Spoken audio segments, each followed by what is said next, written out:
The Book of the Watchers. 1 Enoch, chapters 1 through 36. New Testament Parallels, with commentary by Keith Humphrey.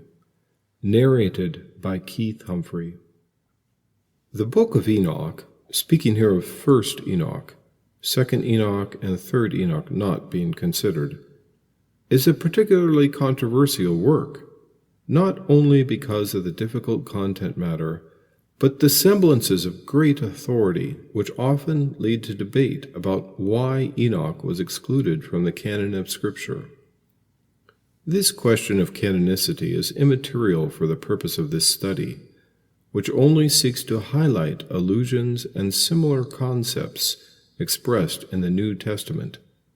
If Enoch helps us to better understand the background and context of the New Testament, it has great value on this basis alone. It has been fashionable among scholars to denigrate the Book of Enoch as uninspired, pseudepigraphal, not written by Enoch himself, and of much later origin than warranted in the book itself, essentially a complete fraud. The oldest archaeological evidence we have comes from the Dead Sea Scrolls and indicates that it was respected in the 3rd century before Christ. The claim that it is pseudepigraphal is disproven by the authority of the New Testament, which attributes the real Enoch, the 7th from Adam, as the actual author with a direct citation in Jude 1, 14 and 15.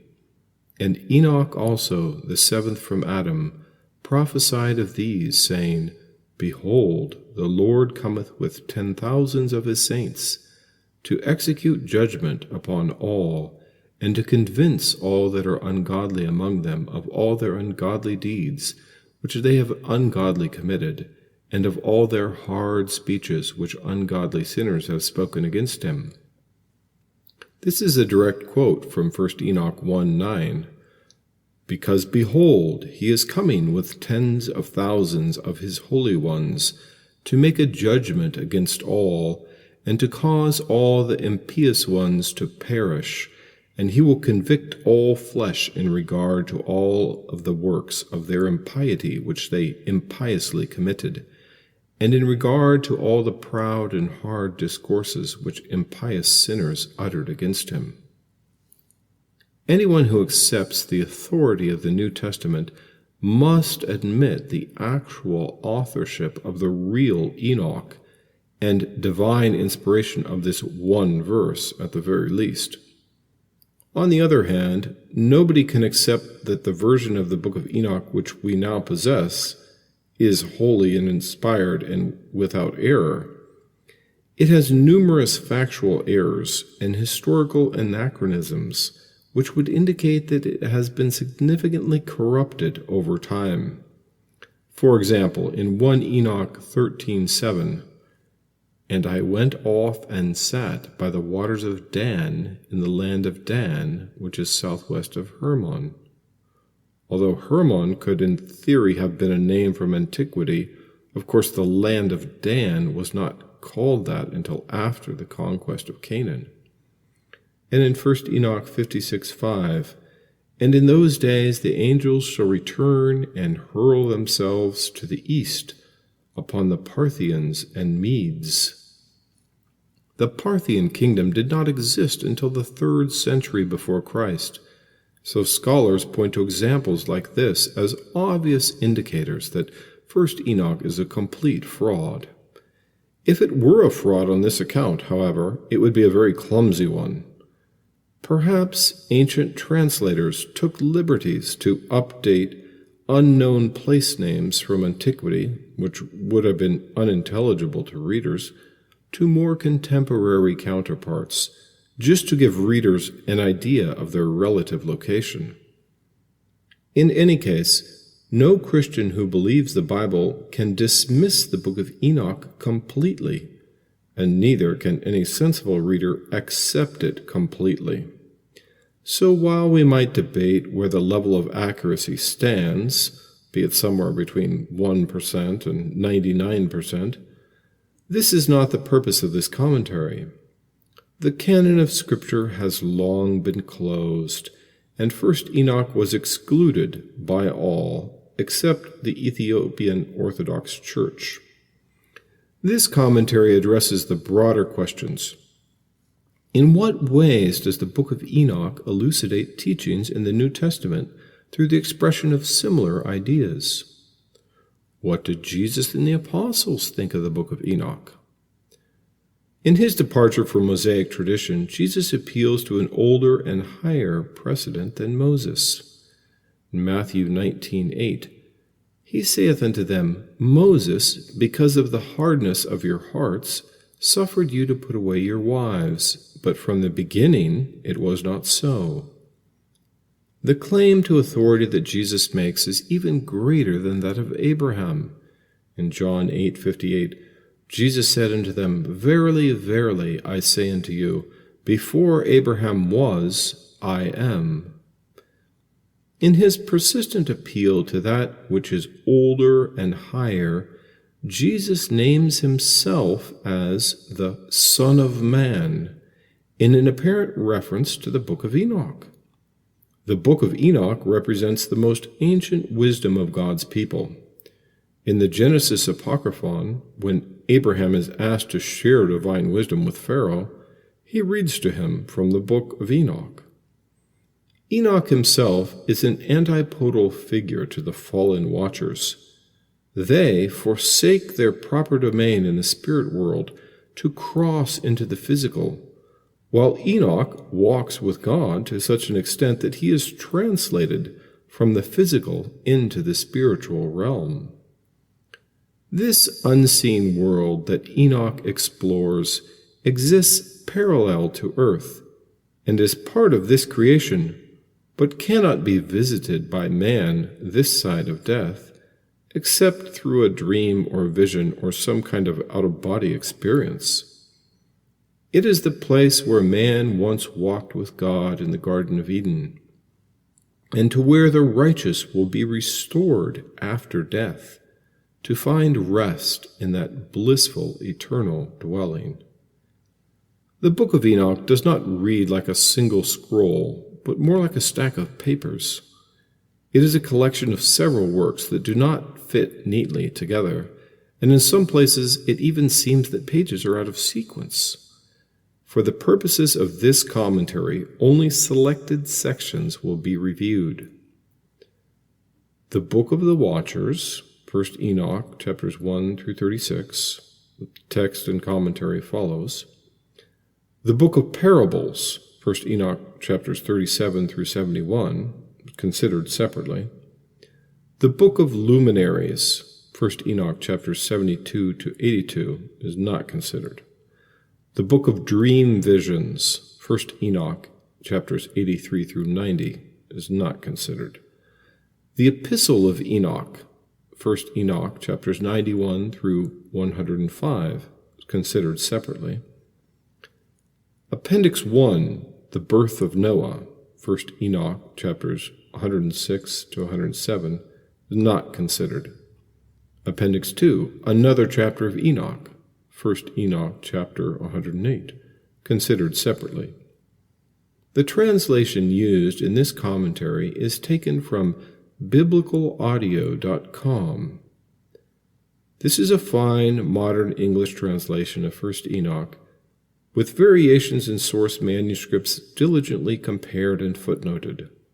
For further study, please refer to this full text and many other excellent resources on the site biblicalaudio.com. Scripture quotations are taken from the Authorized King James Version. Chapter 1, verses 1 through 4.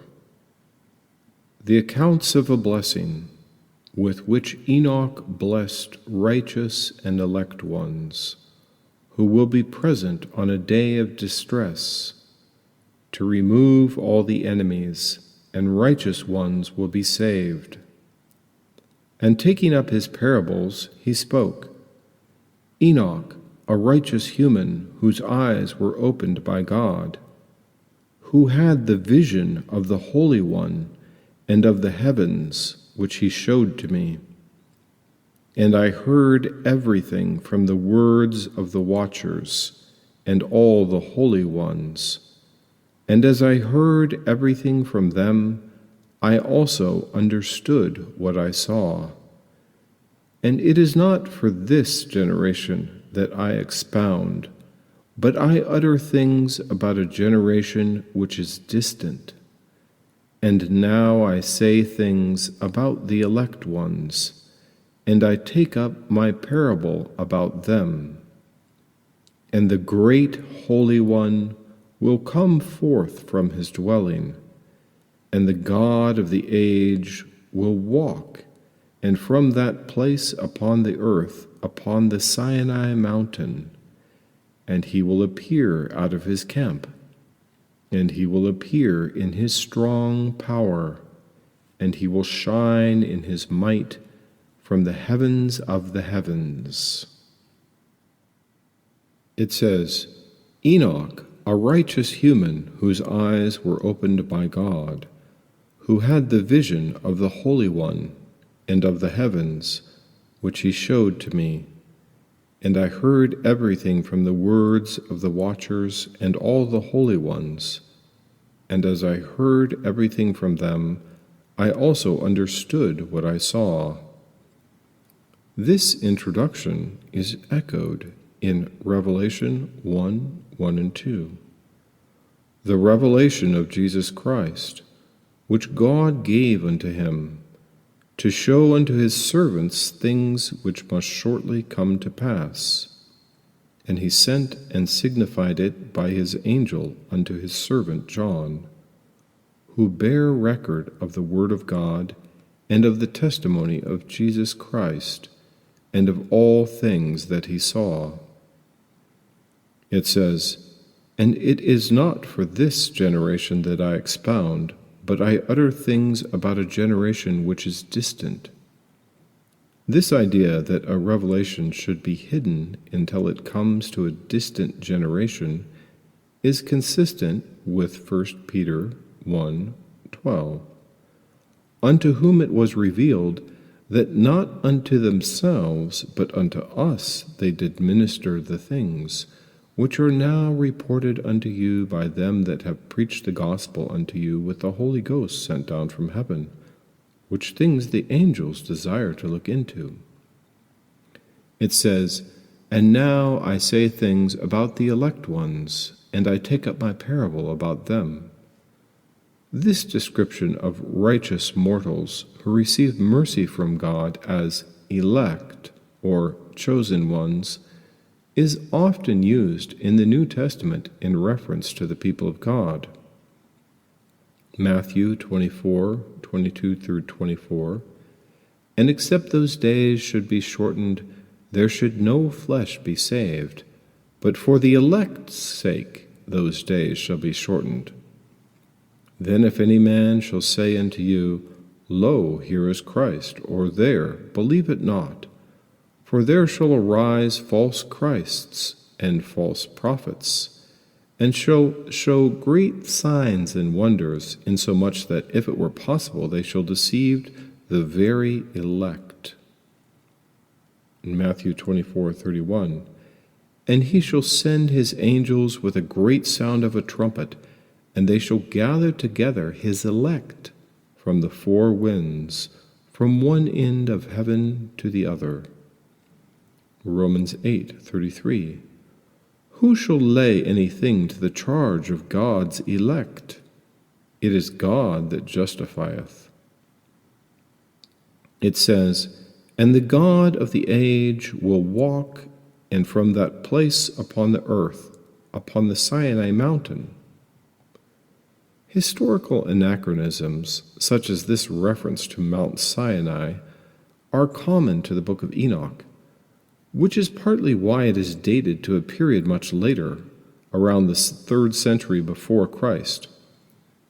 It seems this part was drawn from Deuteronomy 33:2, and he said, The Lord came from Sinai and rose up from Seir unto them. He shined forth from Mount Paran, and he came with 10,000s of saints. From his right hand went a fiery law for them. This is potential evidence that the book of Enoch was altered and embellished at a much later date. Although other traditions revered by Judaism after Moses, such as Sabbath keeping or other references to the Mosaic law, are conspicuous by their absence. The designation of Sinai as a holy mountain could have predated Moses. It was a place chosen by God where he took the children of Israel to establish covenant with them. Apparently it was near where Moses' father-in-law, Reuel, had chosen to live, which could have been for religious purposes, as he was called a priest of Midian. It says, "And he will appear out of his camp, and he will appear in his strong power, and he will shine in his might from the heavens of the heavens." The poetic redundancy of strength, power, and might is echoed in Ephesians 6:10. "Finally, my brethren, be strong in the Lord and in the power of his might." Chapter 1, verses 5 through 8. "And all will be filled with fear, and the watchers will quake, and they will seek to hide themselves in all the ends of the earth. All the ends of the earth will be shaken, and trembling and great fear will seize them even to the ends of the earth. And high mountains will be shaken and will fall and will be broke apart. And high hills will be made low, so that the mountains may flow away and melt like wax from the face of a fire in a flame. And the earth will be split asunder with a rent tear, and everything, as much as is upon the earth, will perish. And there will be a judgment upon all, and upon all the righteous ones. And he will make his peace with the righteous ones, and there will be protection and peace over the elect ones, and mercy will be upon them, and they will all belong to God. And he will give them his good pleasure, and he will bless them all, and he will assist them all, and he will help us.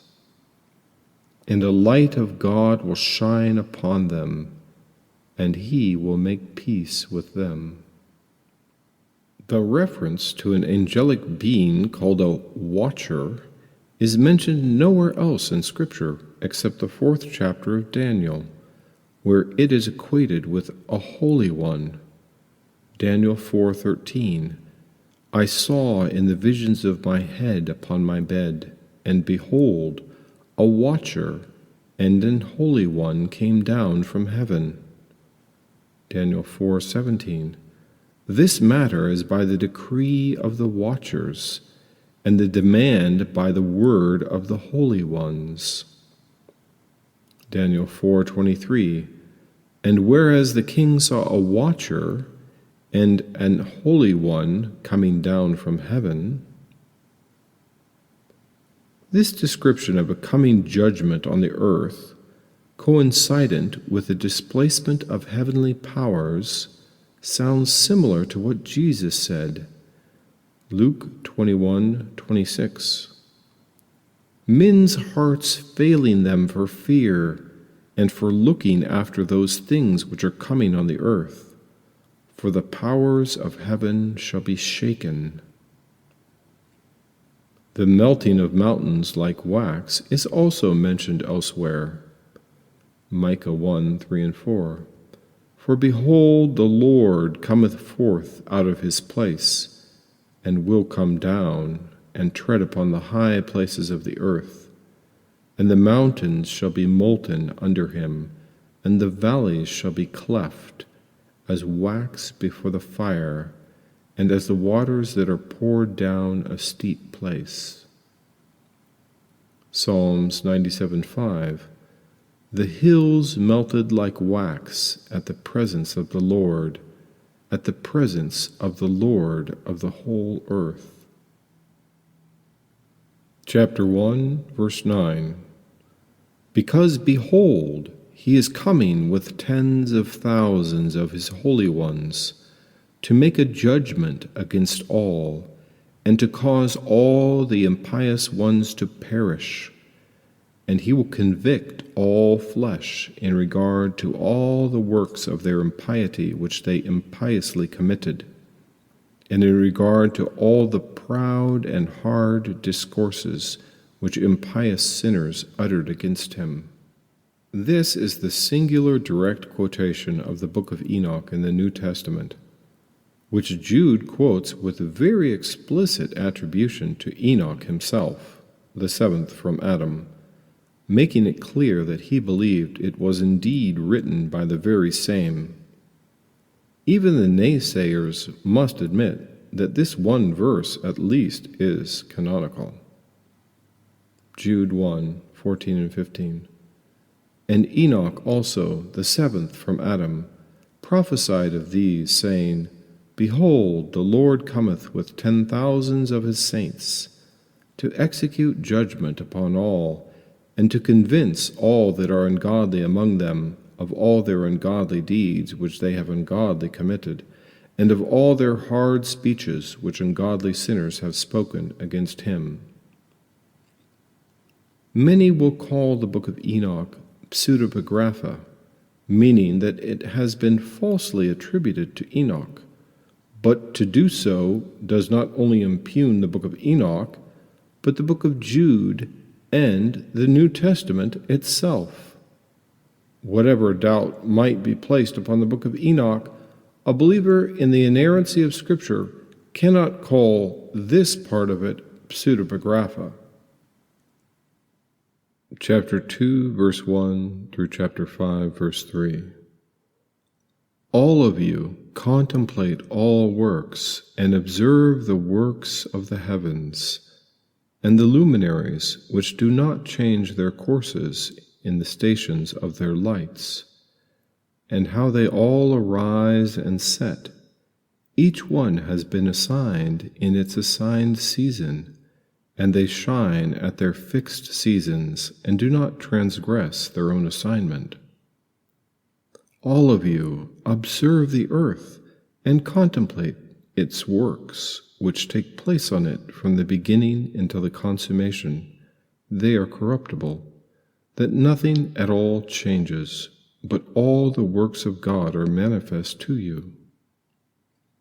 All of you observe the signs of summer, and complete all its works, and the signs of winter, how all the earth is filled with water, and clouds pour down rain upon it.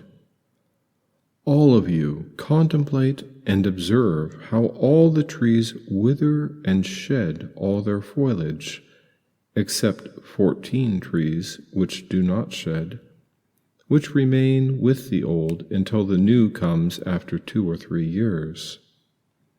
And again, all of you observe the signs of summer, whereby the sun burns and scorches, and all of you seek shelter and shade before it, and the earth burns with scorching heat, and not one of you are able to tread on the dust or on the rock because of the burning. All of you contemplate and observe all the trees. The foliage blossoms green on all of them, and it covers the trees, and all their fruit is for glorious honor. All of you praise and contemplate all these works, and understand that he who lives for the age of the ages made all these things.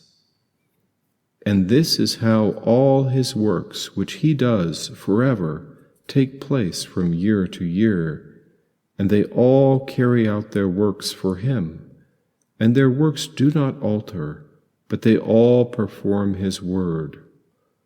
All of you observe how, in like manner, The sea and the rivers carry out and do not alter their works by abandoning his word.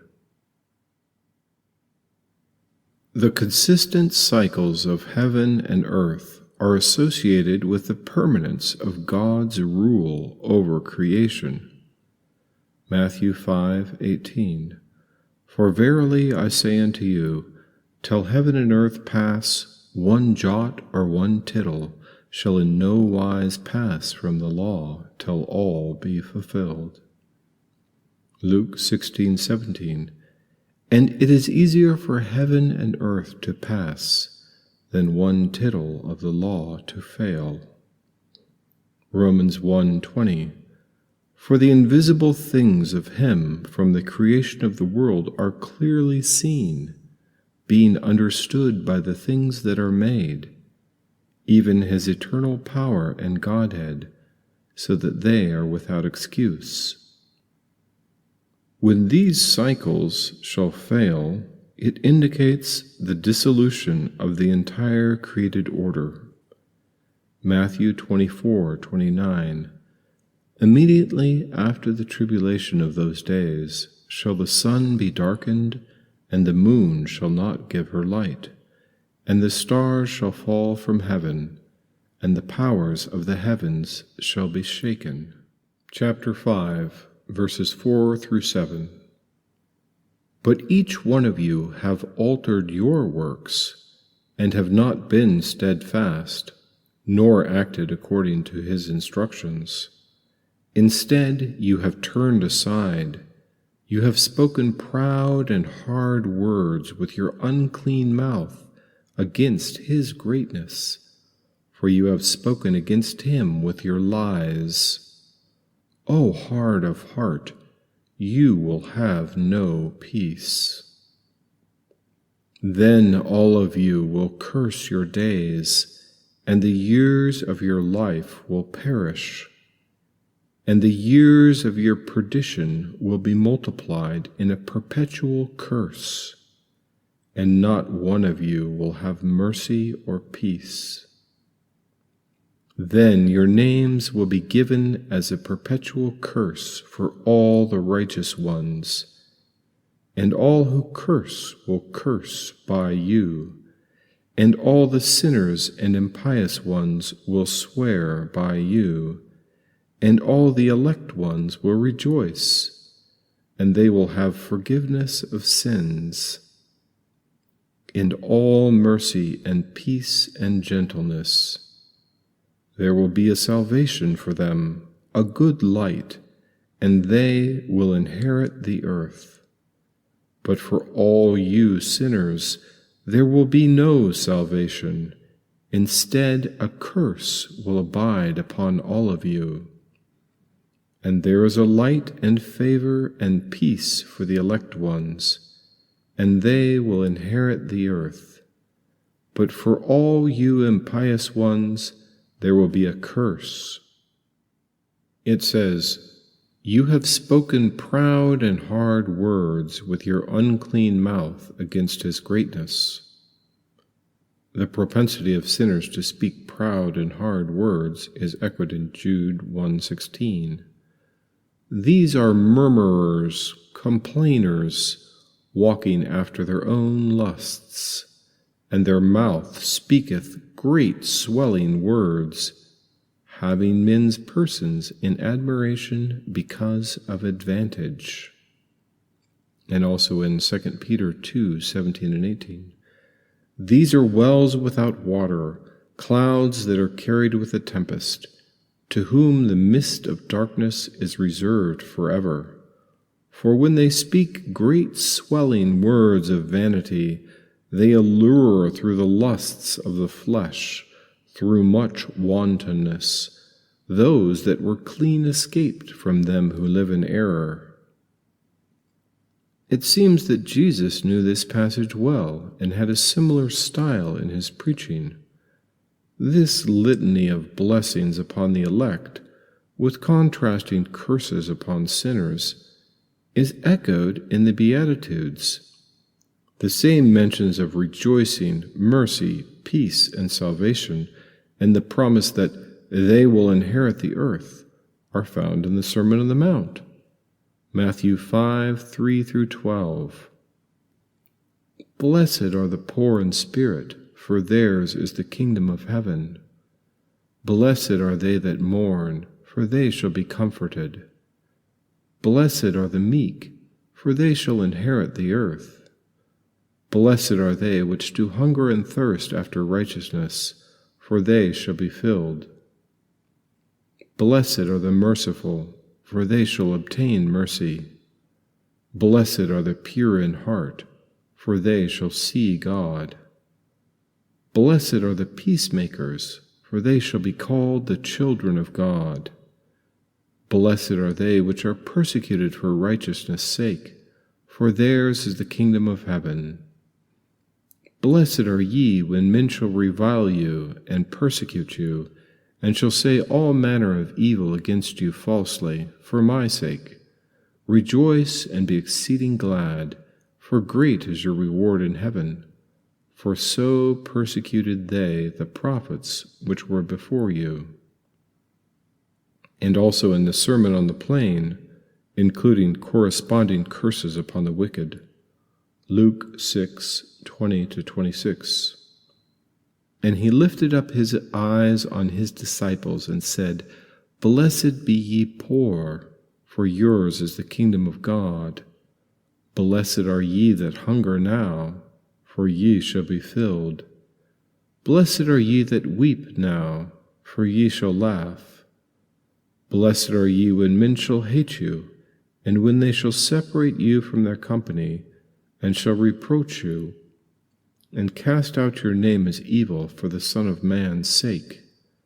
Rejoice ye in that day, and leap for joy, for behold, your reward is great in heaven, for in the like manner did their fathers unto the prophets. But woe unto you that are rich, for ye have received your consolation.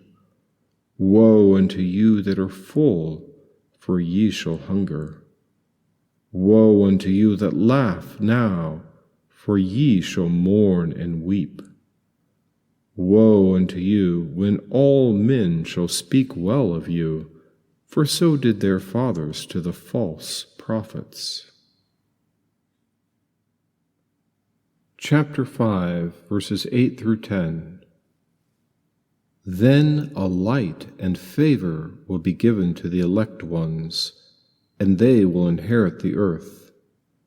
Then wisdom will be given to all the elect ones, and all of them will live, and they will not sin any more, not against truth, nor according to arrogance. And in an enlightened human there will be an illumination, and in an experienced human a mind. And they will no longer make mistakes, nor will they sin all the days of their life, nor will they die in the fury of anger. Instead, they will complete the number of their days of their life, and their life will grow in peace, and the years of their joy will multiply in exceeding joy and perpetual peace all the days of their life. This distinction upon the elect, that they shall be preserved from sin, is expounded in 1 John chapter 3, 5-10.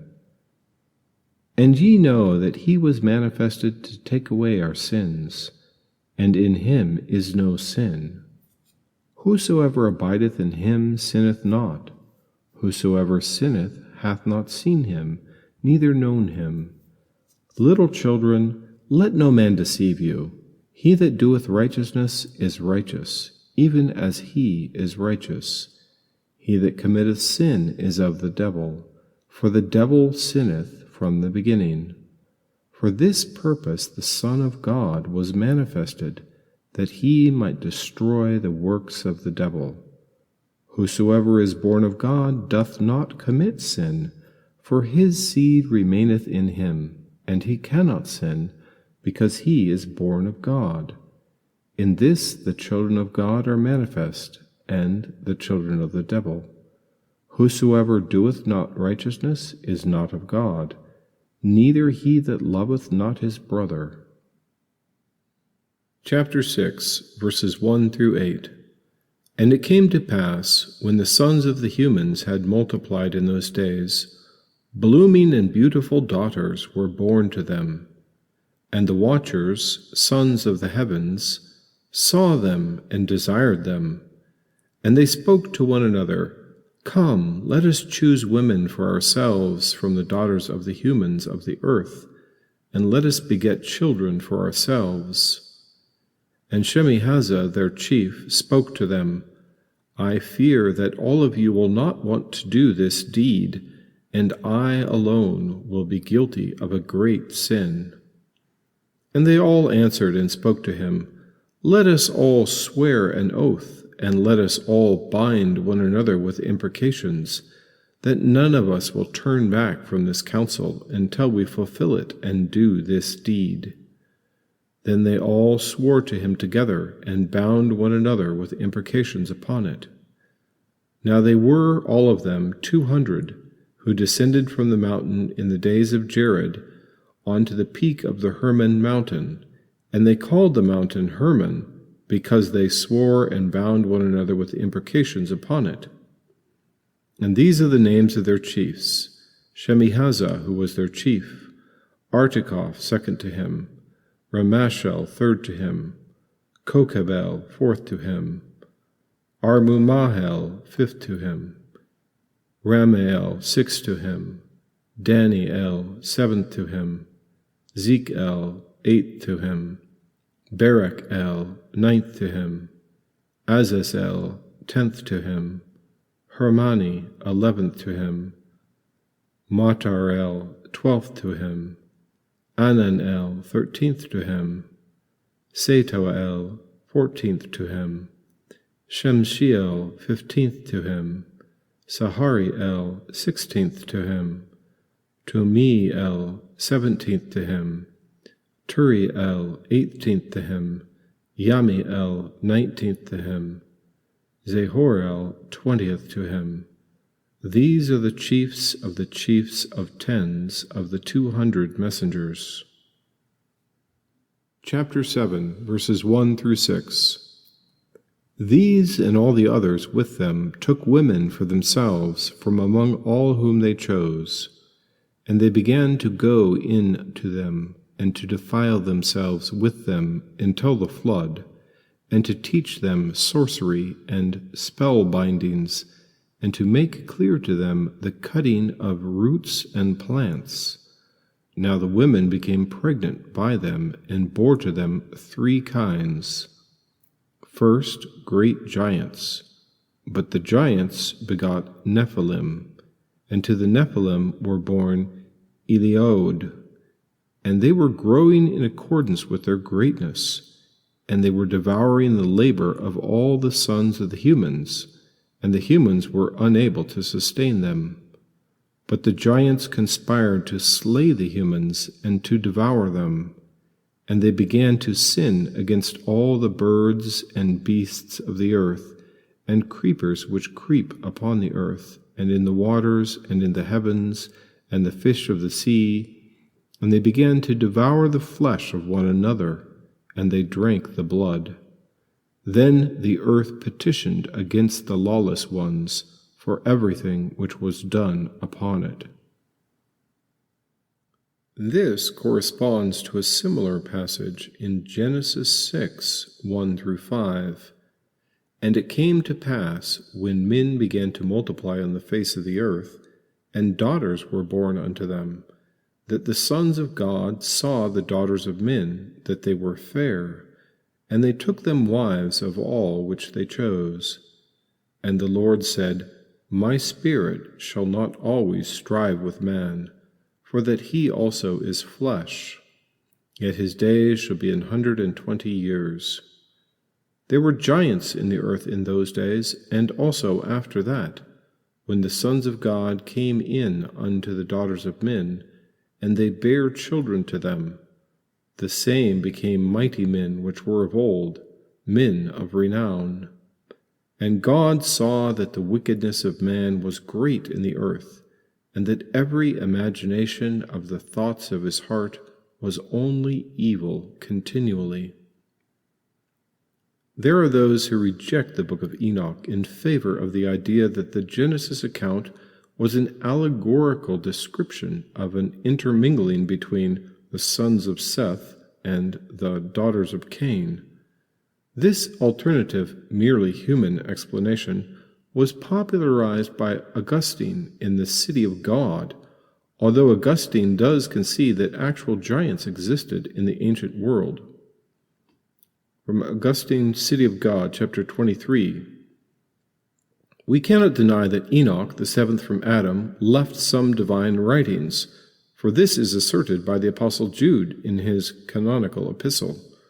But it is not without reason that these writings have no place in that canon of Scripture which was preserved in the temple of the Hebrew people by the diligence of successive priests, for their antiquity brought them under suspicion, and it was impossible to ascertain whether these were his genuine writings, and they were not brought forward as genuine by the persons who were found to have carefully preserved the canonical books by successive transmission, so that the writings which are produced under his name, and which contain these fables about the giants, saying that their fathers were not men, are properly judged by prudent men to be not genuine.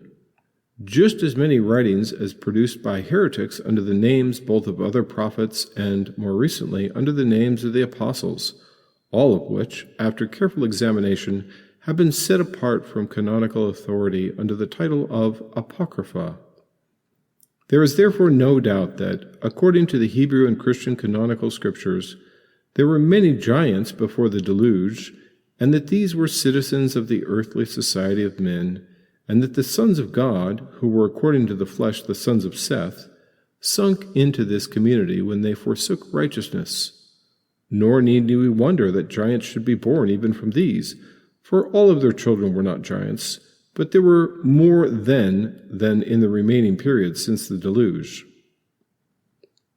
Those who presume to be so enlightened as Augustine to reject the book of Enoch, which they denigrate as apocryphal, ironically draw this alternate narrative from other notably spurious apocryphal writings of a much later origin, namely the books of Adam and Eve and the book of Jasher.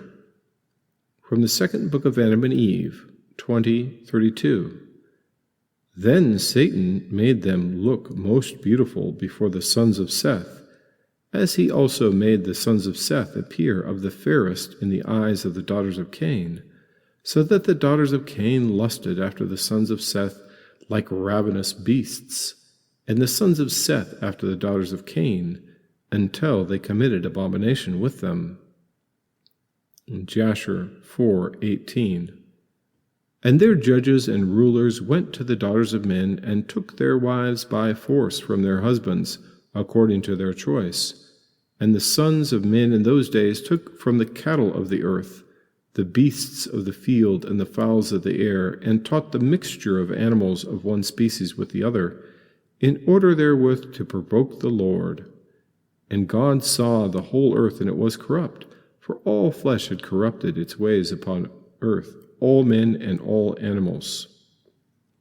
So this story of the sons of Seth was developed long after the time of Christ as an alternate explanation to the Enochian worldview. Even though the passage of time has removed us much further from antiquity than even Augustine, we are in a much better position to verify the textual authority of the Book of Enoch, because of the more recently discovered archaeological evidence of the Dead Sea Scrolls. The intertestamental works also indicate that the worldview leading up to the time of Christ was one that the ancient world had been corrupted not only by the rebellion of Adam and Eve, but more so by the influence upon humanity of the fallen watchers and their offspring. In the Wisdom of Solomon, divine wisdom is said to have preserved Adam and even restored him from his fall. Wisdom 10:1 and 2.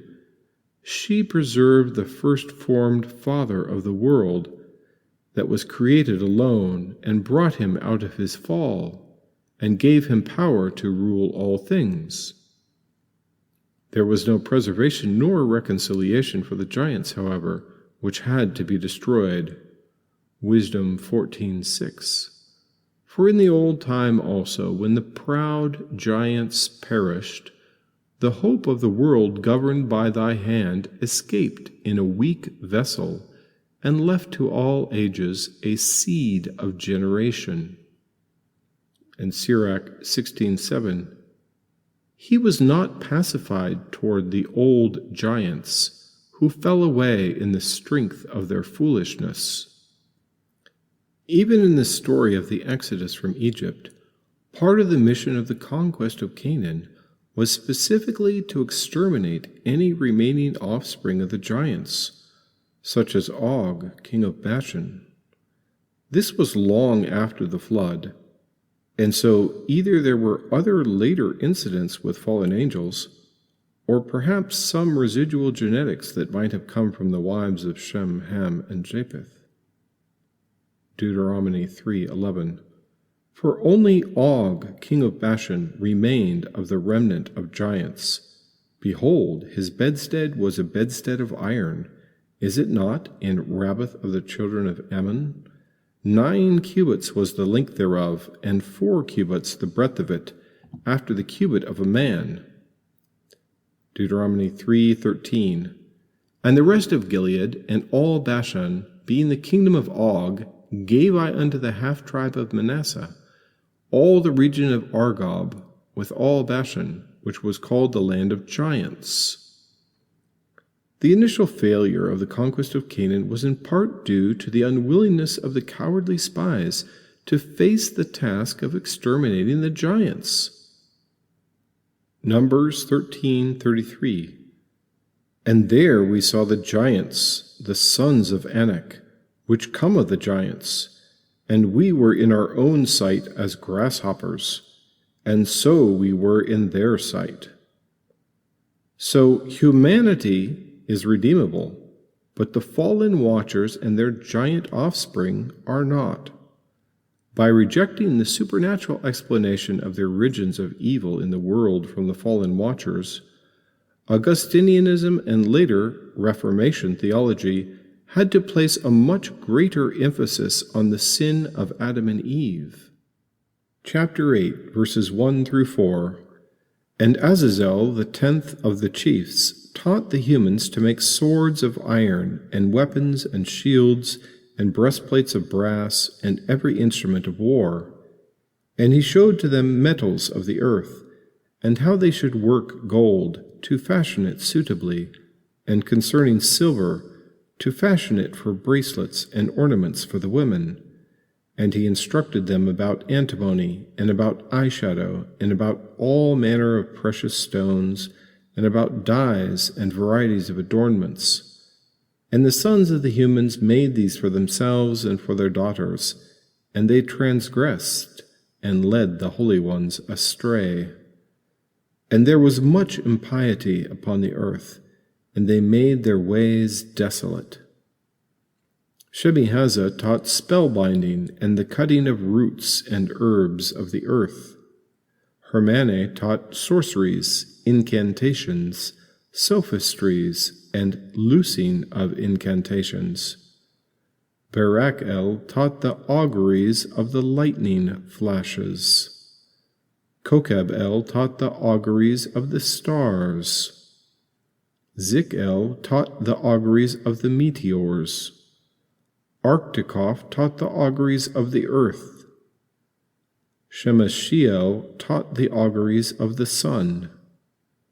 Sahariel taught the auguries of the moon, as well as the destruction of man. And they all began to reveal mysteries to their women and to their children. Then the giants began to devour the flesh of the humans, and humans began to become few upon the earth. And as the humans were perishing, their cry went up toward the heavens.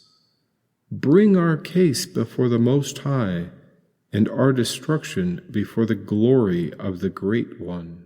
Chapter 9, verses 1 through 11. And then the 4 great chief messengers, Michael and Sariel and Raphael and Gabriel, looked down from the holy place in the heavens upon the earth, and saw much bloodshed on the earth under it.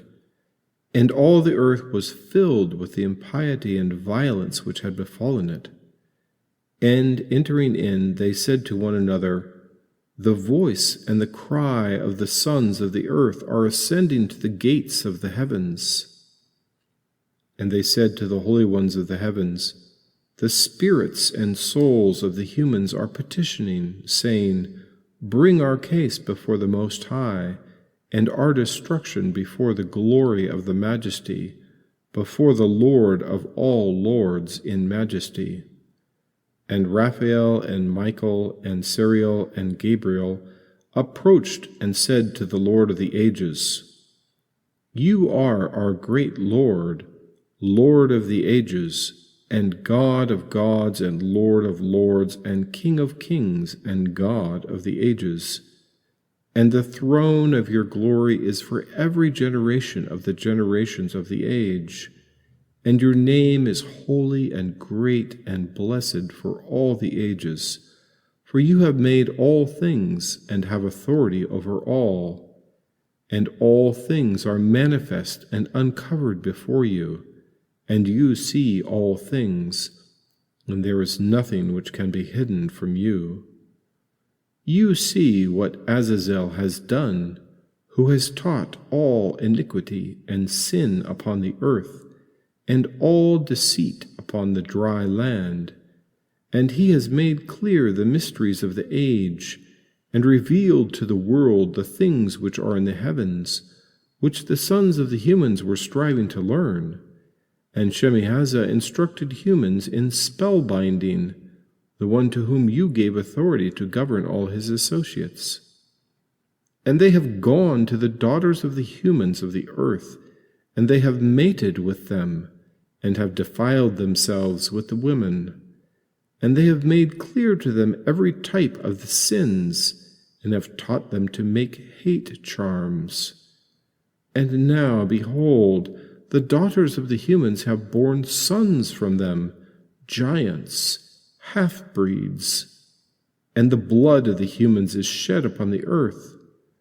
And all the earth is filled with blood and unrighteousness. And now, behold, the spirits of the souls of the humans who have come to their end are petitioning, and their groaning has come up to the gates of the heavens. And this moaning does not cease to emerge from the presence of the lawless deeds which have come upon the earth. And you know all things before they come to pass, and you see these things, and you permit them. And you do not tell us what we ought to do with regard to them on account of these things.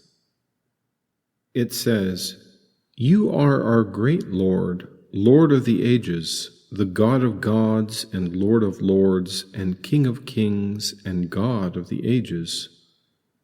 This phraseology, Lord of lords and King of kings, is not used in the Old Testament, but it is in the New. 1 Timothy 6:15, which in his times he shall show, who is the blessed and only potentate, the King of kings and Lord of lords.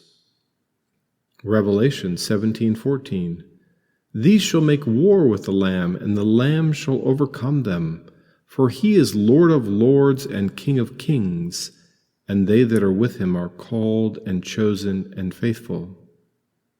Revelation 19:16, And he hath on his vesture and on his thigh a name written, King of kings and Lord of lords.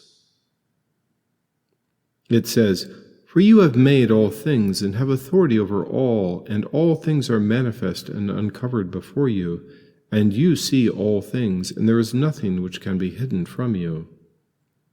Hebrews 4:13, Neither is there any creature that is not manifest in his sight, but all things are naked and opened unto the eyes of him with whom we have to do. It says, "And now, behold, the spirits of the souls of the humans who have come to their end are petitioning, and their groaning has come up to the gates of the heavens, and this moaning does not cease to emerge from the presence of the lawless deeds which have come upon the earth." Revelation 6:10, "And they cried with a loud voice, saying, How long, O Lord, holy and true, dost thou not judge and avenge our blood on them that dwell on the earth?" Chapter 10, verses 1 through 6. Then the Most High spoke with regard to these things, and the great and holy One spoke. And he sent Sariel to the son of Lamech, saying to him, "Go to Noah and tell him in my name, Hide yourself, and make clear to him that the end is coming, that all the earth will be completely destroyed, and tell him that a flood is about to come upon all the earth and destroy everything of the earth. And now instruct the righteous one, the son of Lamech, what he should do, how he may preserve his soul and escape to the age. And from him a plant will be planted, and his seed will endure for all the generations of the ages." And to Raphael he spoke, "Proceed, Raphael, and bind Azazel hand and foot, tie his feet together, and cast him into the darkness. And open the desert which is in the desert of Dudael, and cast him there, and lay beneath him sharp and rough stones, and cover him with the darkness, and let him dwell there throughout the ages, and cover up his face, and do not let him see the light. And on the day of the great judgment he will be led away to the conflagration of fire." Jesus and the apostles also spoke of this fate of the fallen angels and their followers, which are first bound and cast into a pit of darkness, and later judged and cast into fire.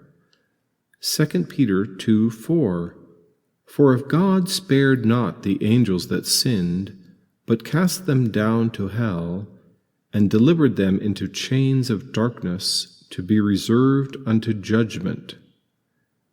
Jude 1:6, "And the angels which kept not their first estate, but left their own habitation, he hath reserved in everlasting chains under darkness, unto the judgment of the great day."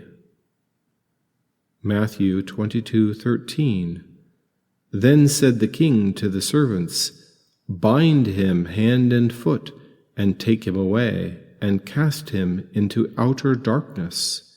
There shall be weeping and gnashing of teeth."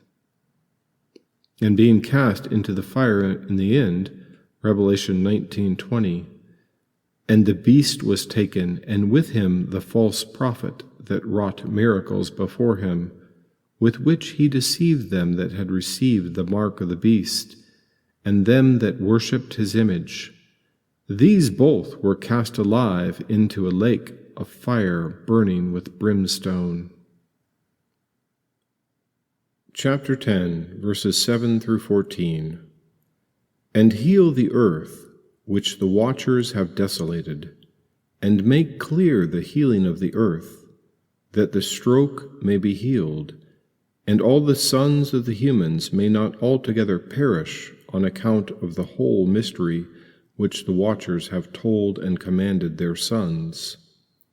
And all the earth has been made desolate by the works of the teaching of Azazel, and over him ascribe all the sins."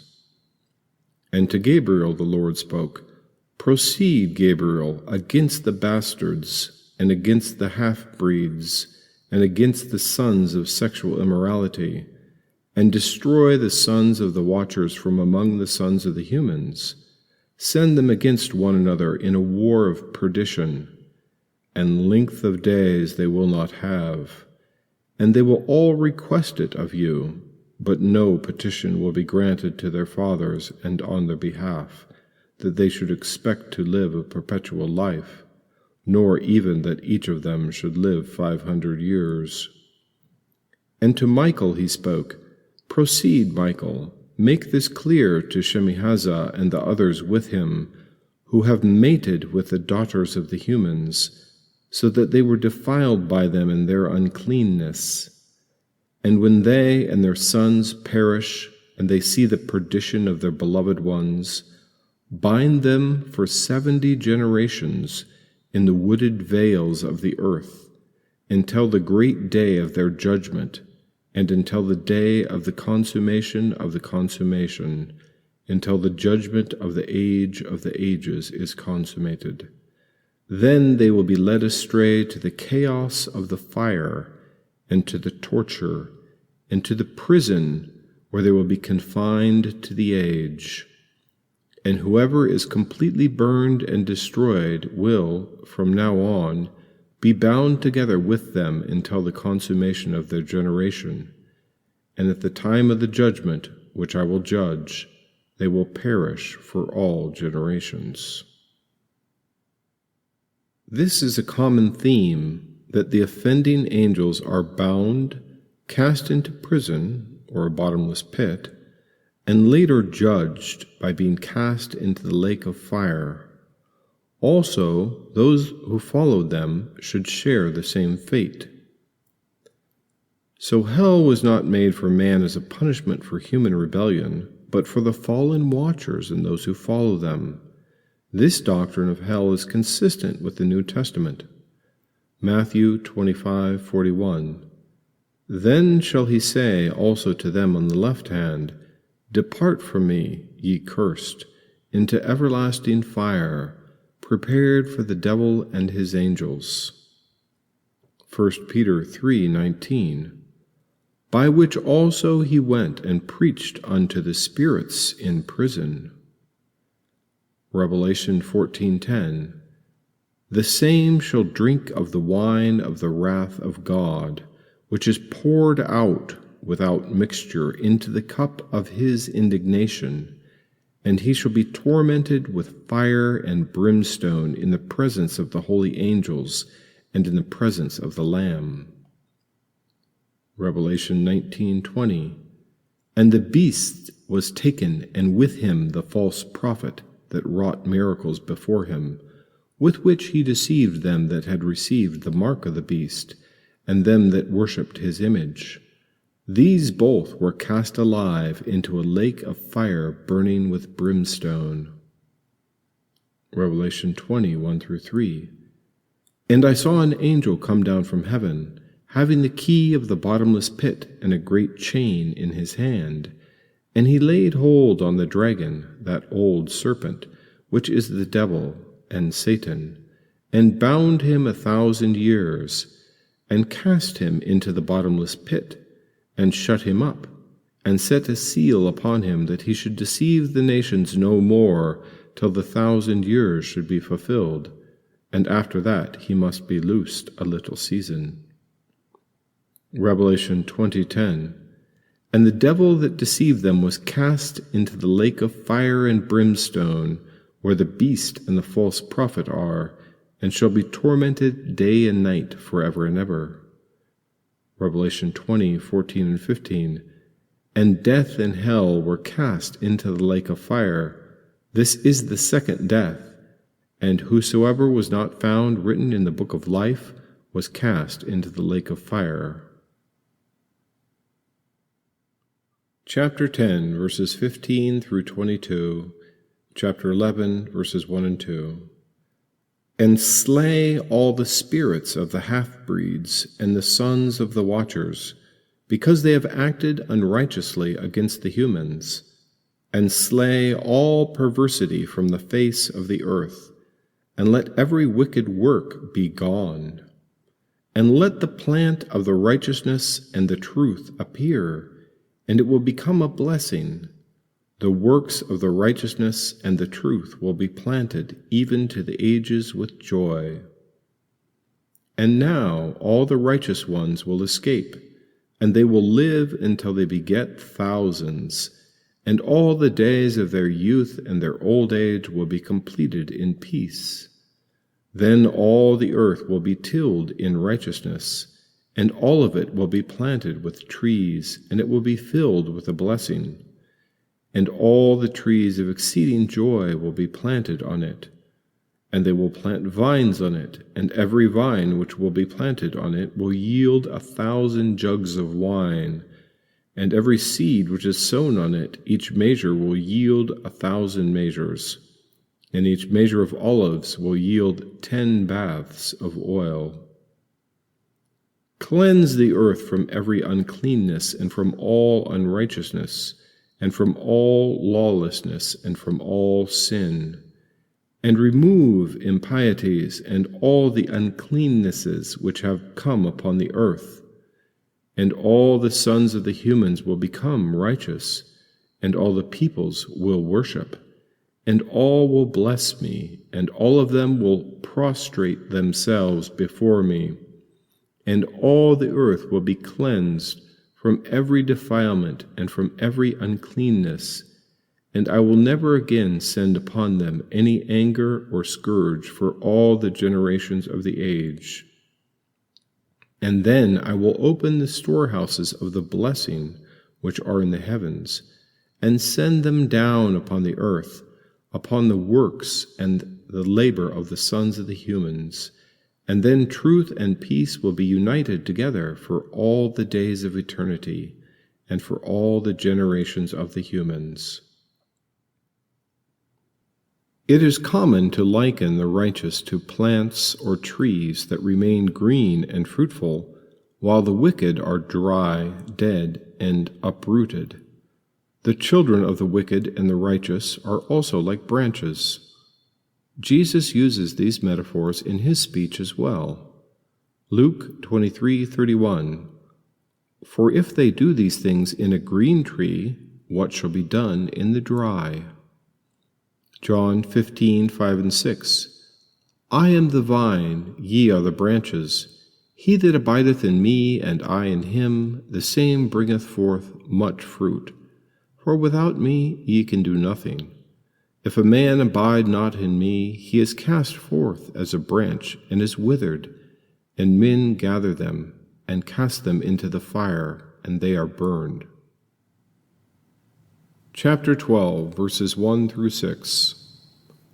Before these things, Enoch was taken, and none of the sons of the humans knew where he had been taken, or where he was, or what had happened to him. And his dealings were with the watchers, and his days were with the holy ones. And I, Enoch, was standing, blessing the Lord of the majesty, the King of the ages.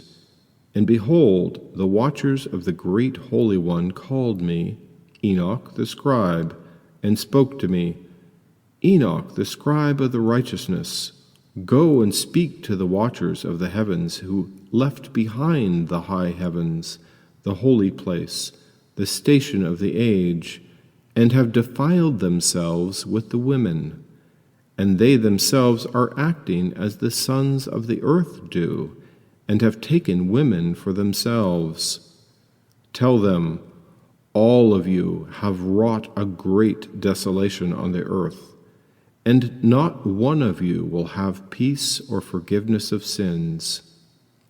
And concerning their sons, in whom they delight, they will see the murder of their beloved ones, and they will groan and make petition even to the age over the perdition of their sons, but they will have neither mercy nor peace forever."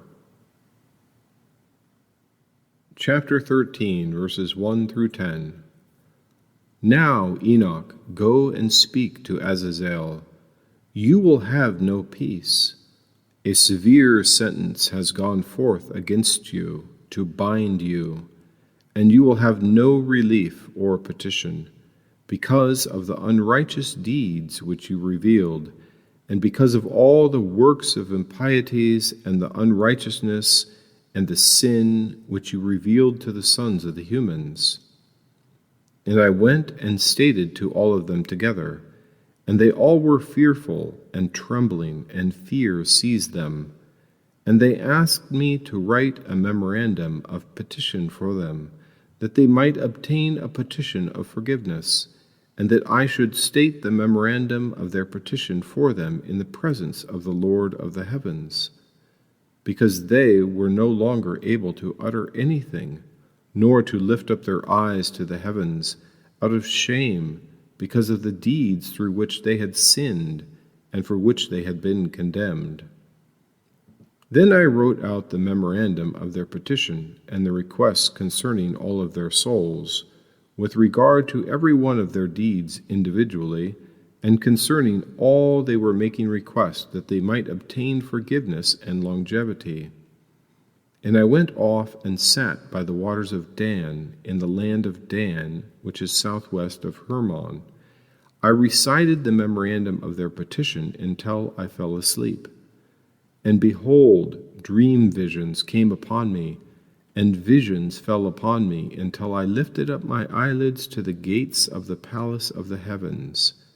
And I saw a vision of the wrath of chastisement, and a voice came, saying, Speak to the sons of the heavens to reprimand them. And when I awoke, I went to them, and all of them were assembled together, and they were sitting and weeping at Abel-maim, which is between Lebanon and Senir, with their faces covered.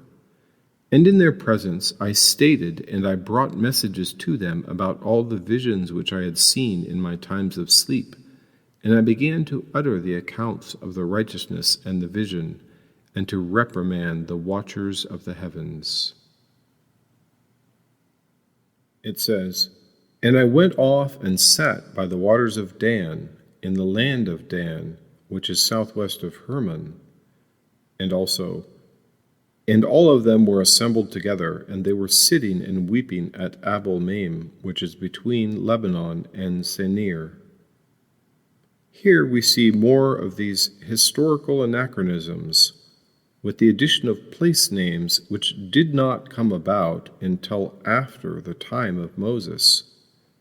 If the entire book was fictitious and fraudulently attributed to Enoch, they might have at least made the effort to make it appear authentic. As they apparently did not, it could indicate that these are intentionally undisguised embellishments, which were added merely to update the place names to ones that later translators were familiar with. Chapter 14, verses 1 through 7. A book of the accounts of righteousness and a reprimand of the watchers, who were from the first age, according to the instruction of the Holy One, the Great One, in the dream which I saw.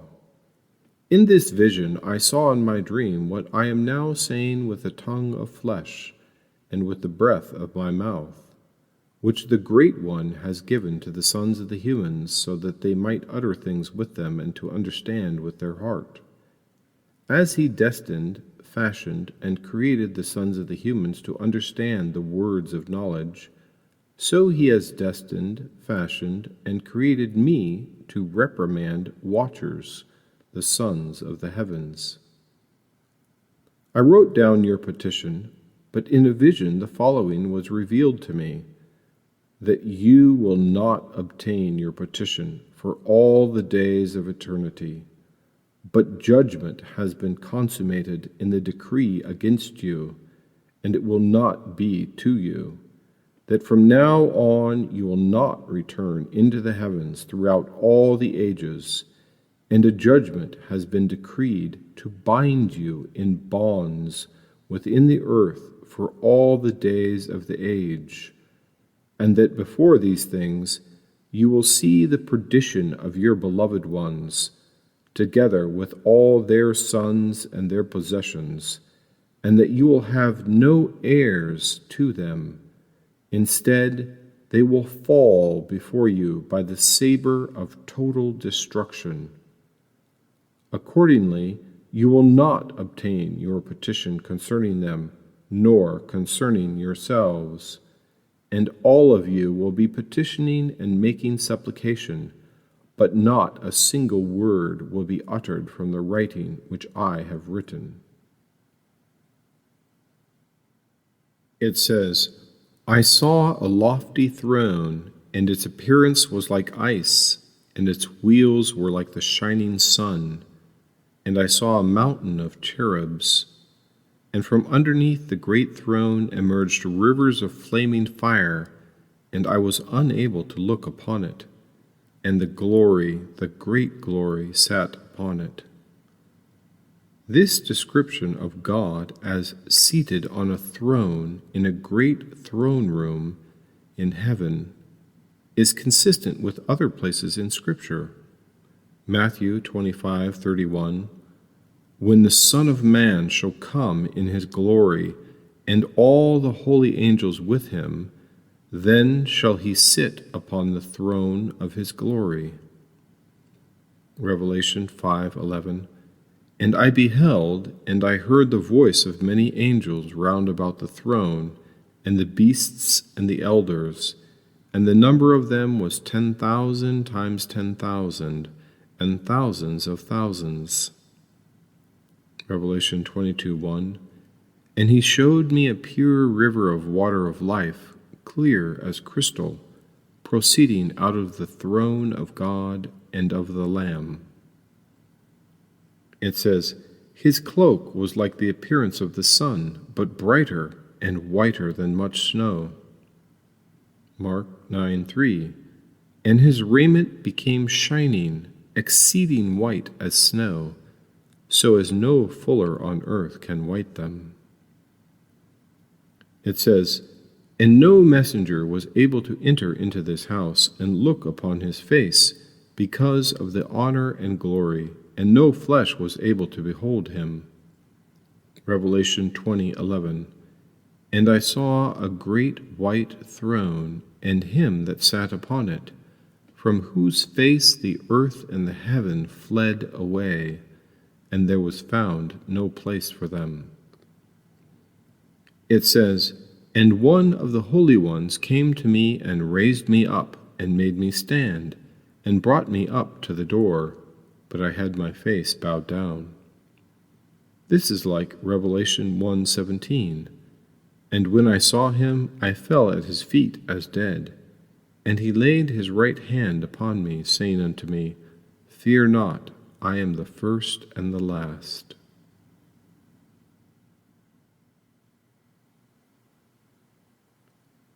Chapter 14, verses 8 through 25. And the following was shown to me in a vision. Behold, clouds in the vision were summoning me, and mists were crying out to me, and shooting stars and flashes like lightning were hastening me and speeding me along. And in my vision, winds carried me away and lifted me upward, and brought me up and made me enter into the heavens.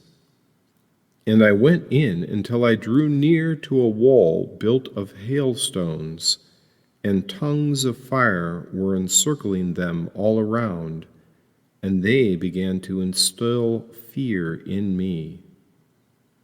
Then I went into the tongues of the fire, and I drew near to a great house built of hailstones, and the walls of this house were like tessellated paving stones, and they were all of snow, and the floor was of snow, and the ceiling was like shooting stars and flashes of lightning. And in the midst of them were fiery cherubs, and their heavens were water. And a flaming fire encircled all their walls, and there were doors which were burning with fire. And I went into that house.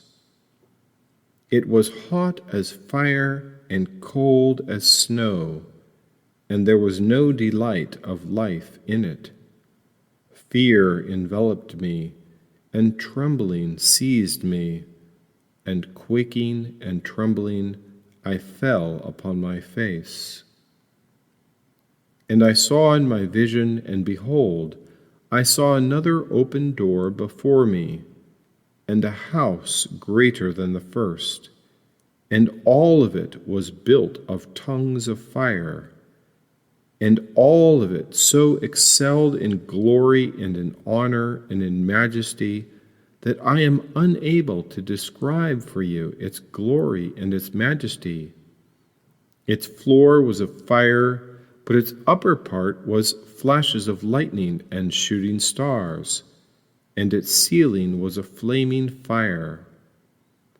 Now I was looking, and in it I saw a lofty throne, and its appearance was like ice, and its wheels were like the shining sun. And I saw a mountain of cherubs.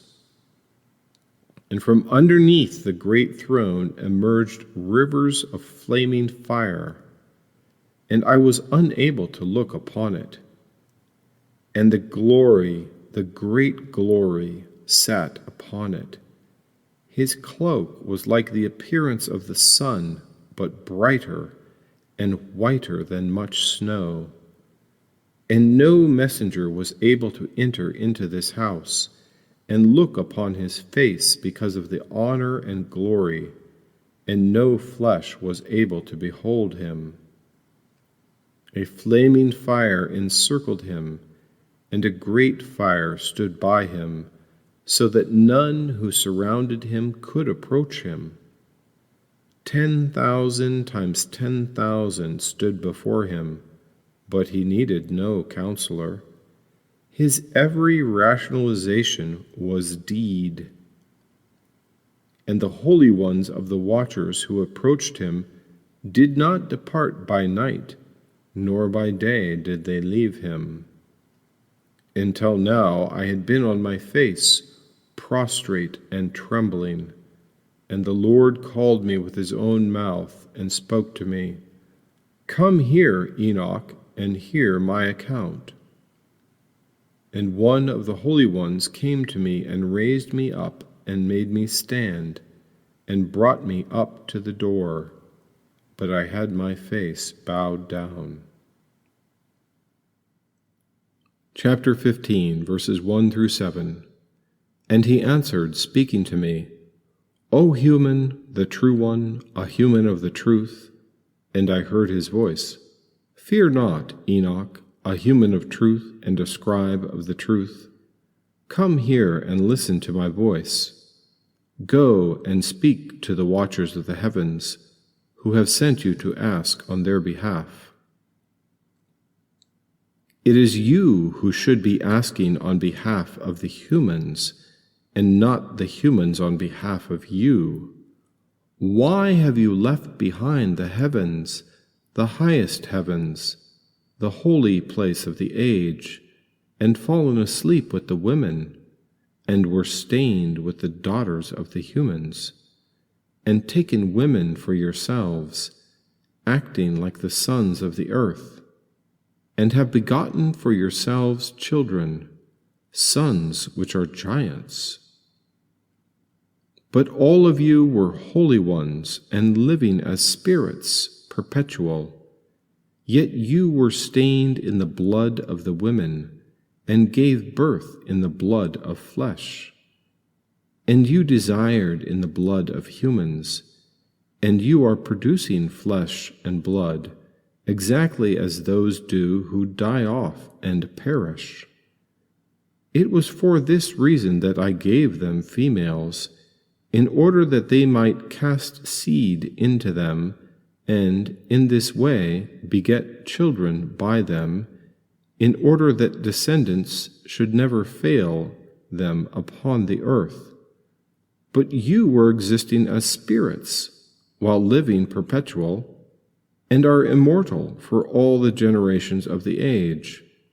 And this is why I did not make females among you. In the heavens is the habitation for the spirits of the heavens.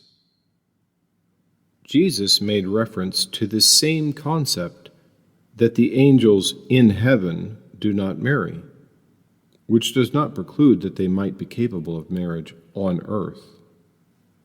Mark 12:25.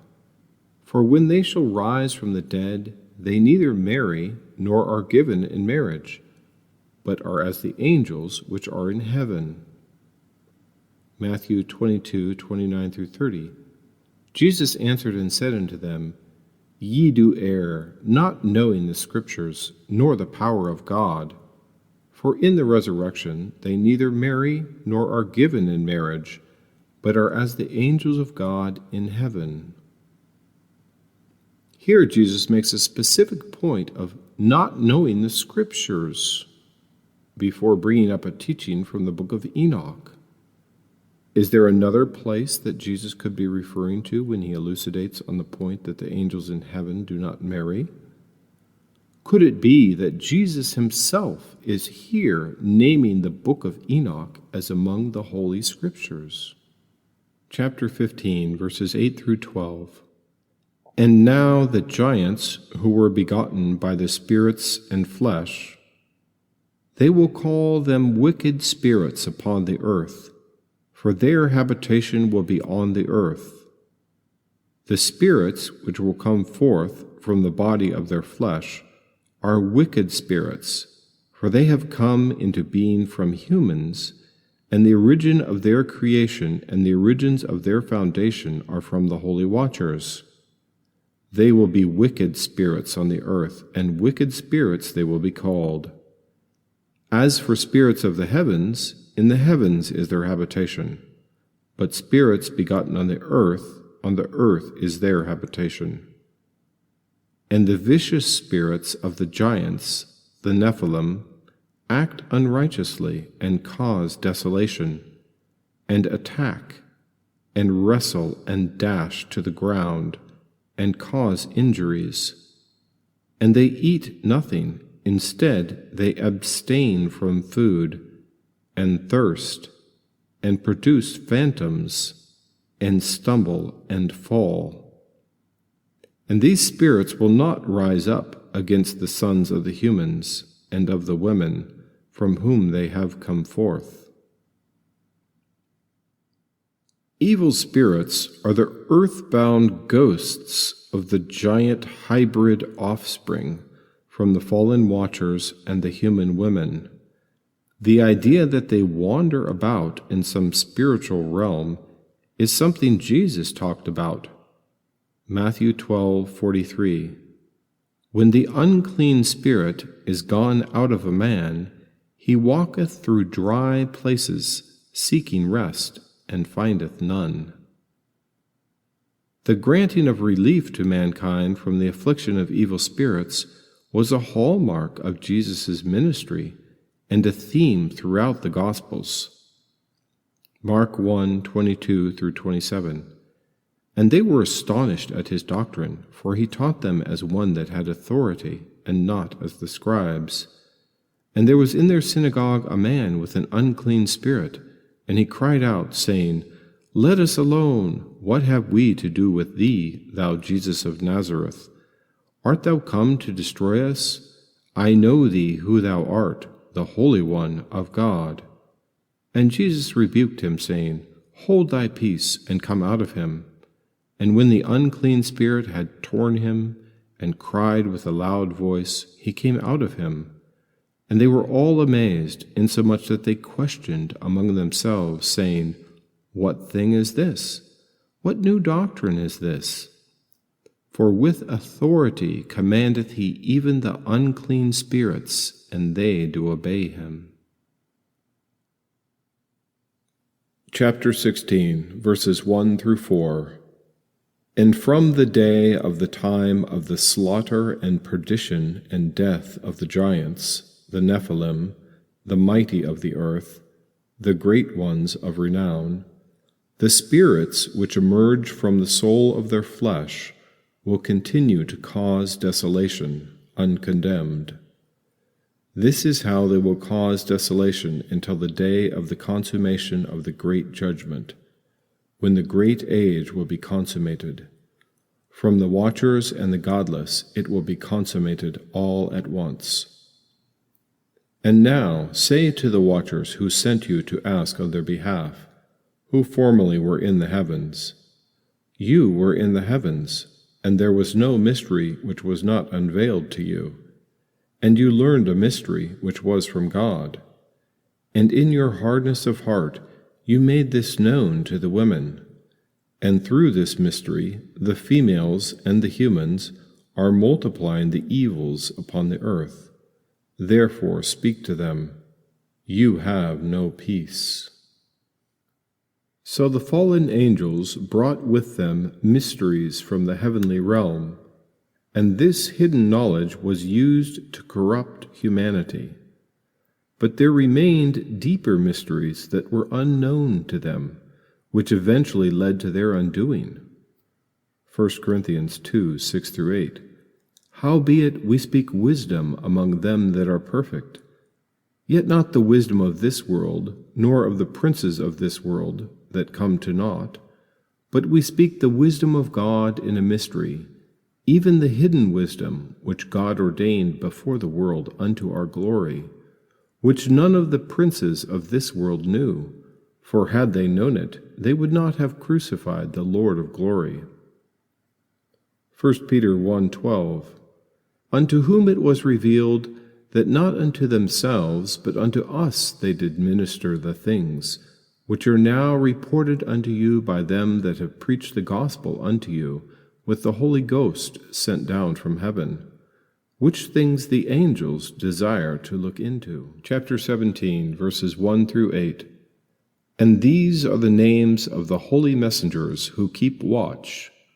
Uriel, the one of the holy messengers, the one who is over the world and Tartaros. Raphael, the one of the holy messengers, the one who is over the spirits of the humans. Reuel, the one of the holy messengers, the one who is tending the world of the luminaries. Michael, the one of the holy messengers, the one who has been assigned over the good things of the people and over the chaos. Sariel, the one of the holy messengers, the one who is over the spirits of whoever of the sons of the humans are sinning against the Spirit. Gabriel, the one of the holy messengers, the one who is over the garden and the seraphs and cherubs. Remiel, one of the holy messengers, the one whom God has put over those who rise. The names of the 7 chief messengers. Uriel is here seen acting consistent with his assigned role, giving Enoch a tour of the world. Raphael is mentioned elsewhere in his adventure in the book of Tobit. Tobit 12:15. I am Raphael, one of the 7 holy angels, which present the prayers of the saints, and which go in and out before the glory of the Holy One. These 2 ideas, that there are 7 archangels in God's inner court, and that they carry prayers and present them before God. Revelation 8:2-4. And I saw the 7 angels which stood before God, and to them were given 7 trumpets. And another angel came and stood at the altar, having a golden censer, and there was given unto him much incense, that he should offer it with the prayers of all the saints upon the golden altar which was before the throne. And the smoke of the incense, which came with the prayers of the saints, ascended up before God out of the angel's hand. There is also Gabriel and Michael, with whom we are familiar. Luke 1:19. And the angel answering said unto him, I am Gabriel, that stand in the presence of God, and am sent to speak unto thee, and to show thee these glad tidings. Luke 1:26. And in the 6th month the angel Gabriel was sent from God unto a city of Galilee named Nazareth. Jude 1:9. Yet Michael, the archangel, when contending with the devil, he disputed about the body of Moses, durst not bring against him a railing accusation, but said, The Lord rebuke thee. Revelation 12:7. And there was war in heaven. Michael and his angels fought against the dragon, and the dragon fought and his angels. The 3 others, Raguel, Sirakel, and Remiel, are scarce mentioned elsewhere, perhaps because their roles relate more to heavenly things. Chapter 18, verses 1 through 8. And after they took me aside, they led me away to a certain place, in which the ones who are there become like a flaming fire, and whenever they may be wanting, they are appearing as if they were humans. And they led me away into a gloomy place, and into a mountain, the head of which was reaching into the heavens. And I saw a place of the luminaries, and the storehouses of the stars, and of the thunders, and into the depths of the air, where a bow of fire and its arrows and their quivers were, and the sword of fire and all the flashes of lightning. And they led me away as far as the so-called flowing waters, and as far as a fire of the west, which is also providing all the settings of the sun.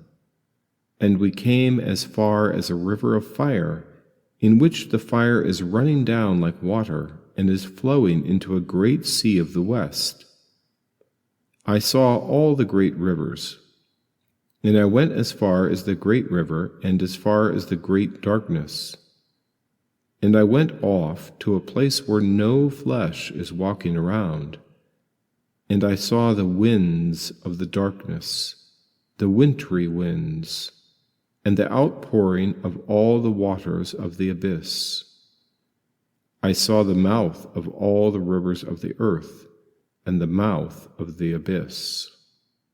Angels are said to be a flame of fire, and yet they can appear as men when they wish. Hebrews 1:7.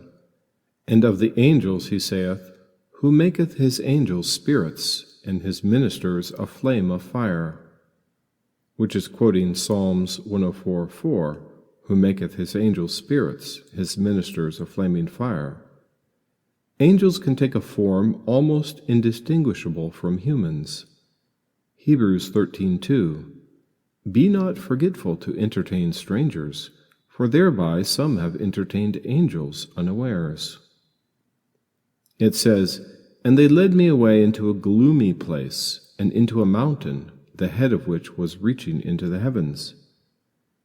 Enoch is in the midst of a vision, and describes what he sees in earthly terms, similar to other famous visions in the Bible, like the vision of Nebuchadnezzar from Daniel 4:11. The tree grew and was strong, and the height thereof reached unto heaven, and the sight thereof to the end of all the earth. It says, And I saw a place of the luminaries, and the storehouses of the stars and of the thunders, and into the depths of the air, where a bow of fire and its arrows and their quivers were, and the sword of fire and all the flashes of lightning. This is common to the book of Enoch, to describe what is seen in the spiritual realm as if there were giant storage lockers for things that manifest in the physical world as natural phenomena. The use of terms descriptive of natural phenomena when describing a spiritual vision are common to other parts of Scripture. This sounds like the dream of Mordecaius from Esther 11:5-11. Behold, a noise of a tumult, with thunder and earthquakes, and uproar in the land. And behold, 2 great dragons came forth ready to fight, and their cry was great. And at their cry all nations were prepared to battle, that they might fight against the righteous people. And lo, a day of darkness and obscurity, tribulation and anguish, affliction and great uproar upon earth. And the whole righteous nation was troubled, fearing their own evils, and were ready to perish. Then they cried unto God, and upon their cry, as it were from a little fountain, was made a great flood, even much water. The light and the sun rose up, and the lowly were exalted, and devoured the glorious. Also in Revelation 11:19-12:1, And the temple of God was opened in heaven, and there was seen in his temple the ark of his testament. And there were lightnings, and voices, and thunderings, and an earthquake, and great hail. And there appeared a great wonder in heaven, a woman clothed with the sun, and the moon under her feet, and upon her head a crown of 12 stars. It says, "And they led me away as far as the so-called flowing waters, and as far as a fire of the west, which is also providing all the settings of the sun. And we came as far as a river of fire, in which the fire is running down like water, and is flowing into a great sea of the west." This makes no sense in physical terms, inasmuch as the sun never actually sets on the earth and is always shining over some part of it. Perhaps this vision is in the context of an archaic worldview, in which the setting sun was thought to disperse into fiery liquid. Or perhaps it is using inadequate earthly language to describe some kind of astral journey in a spiritual realm. Chapter 19, verses 1 through 5. "And I saw the storehouses of all the winds, and I saw that through them he arranged all the created things. And I saw the foundation of the earth, and I saw the cornerstone of the earth. And I saw the 4 winds which are supporting the earth and the firmament of the heavens.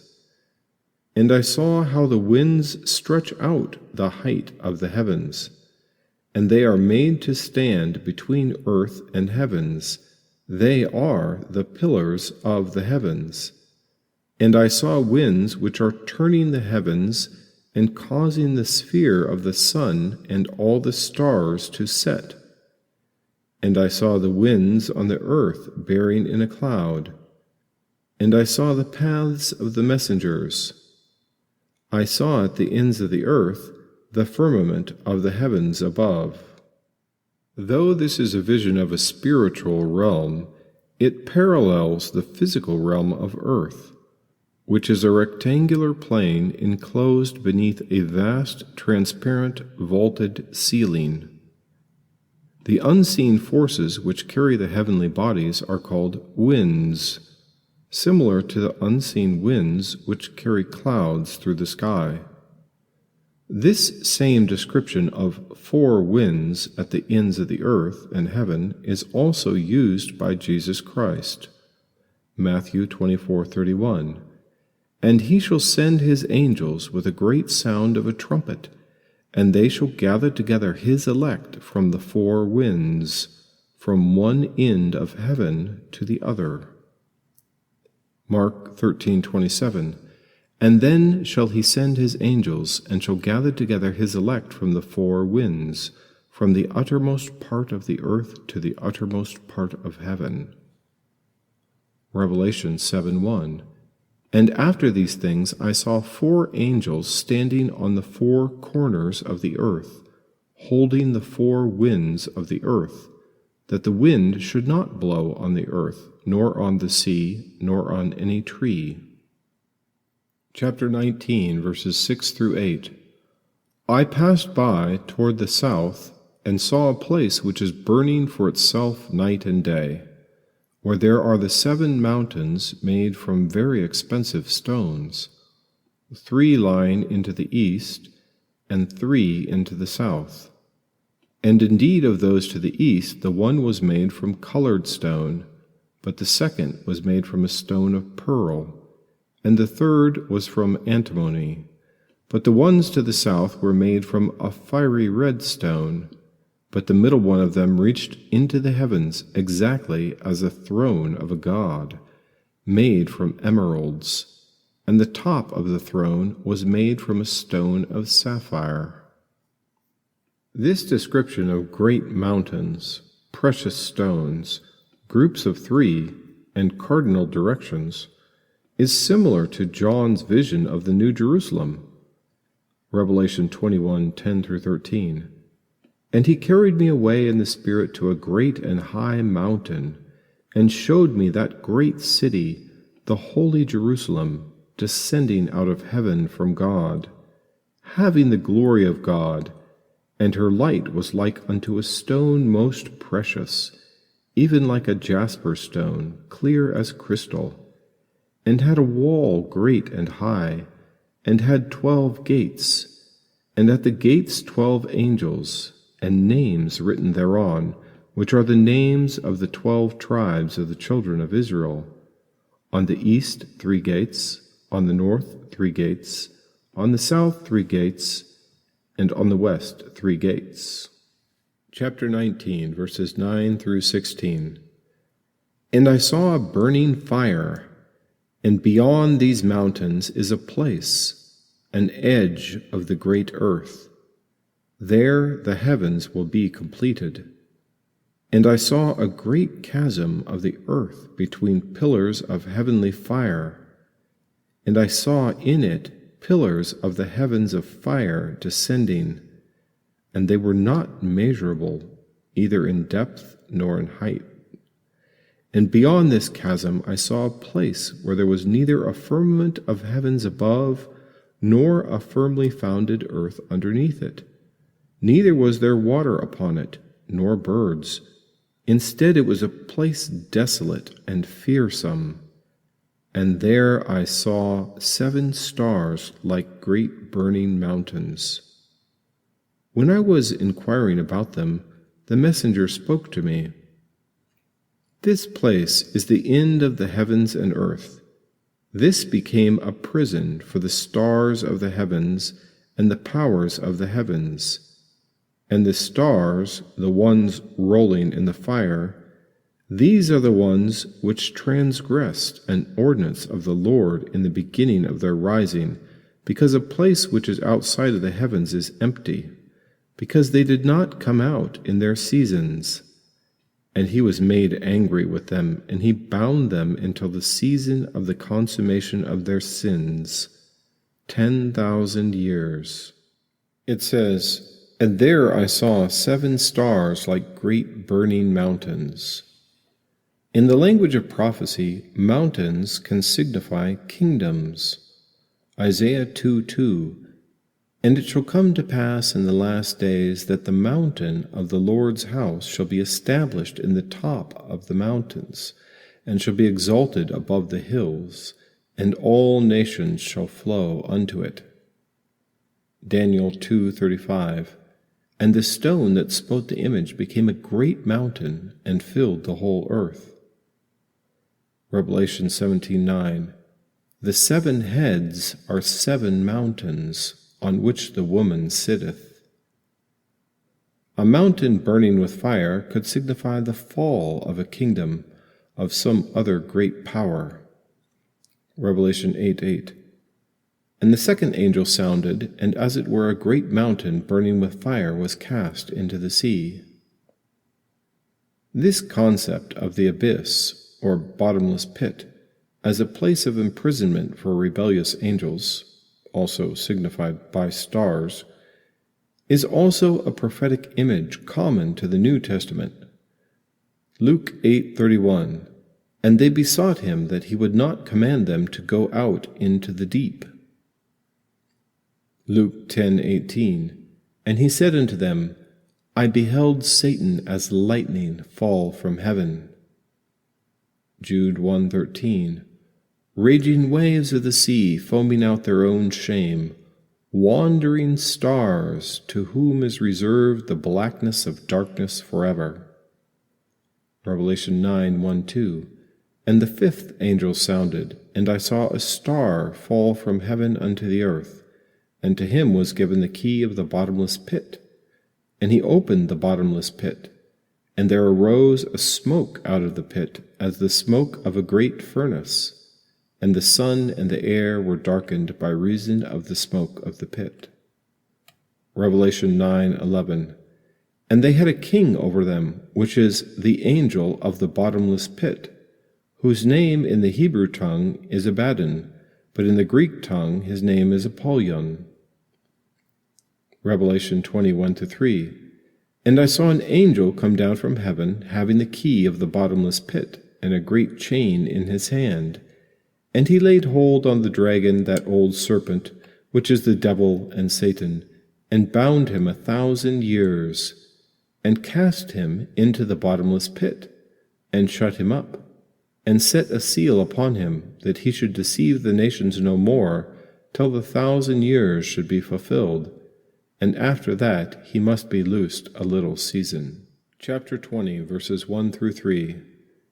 And Uriel spoke to me, Here in this place will be made to stand the messengers who were mingled with the women, and their multiform spirits are ruining the humans, and will mislead them to be sacrificing to the demons as to God, until the day of the great judgment, in which they will be judged with finality.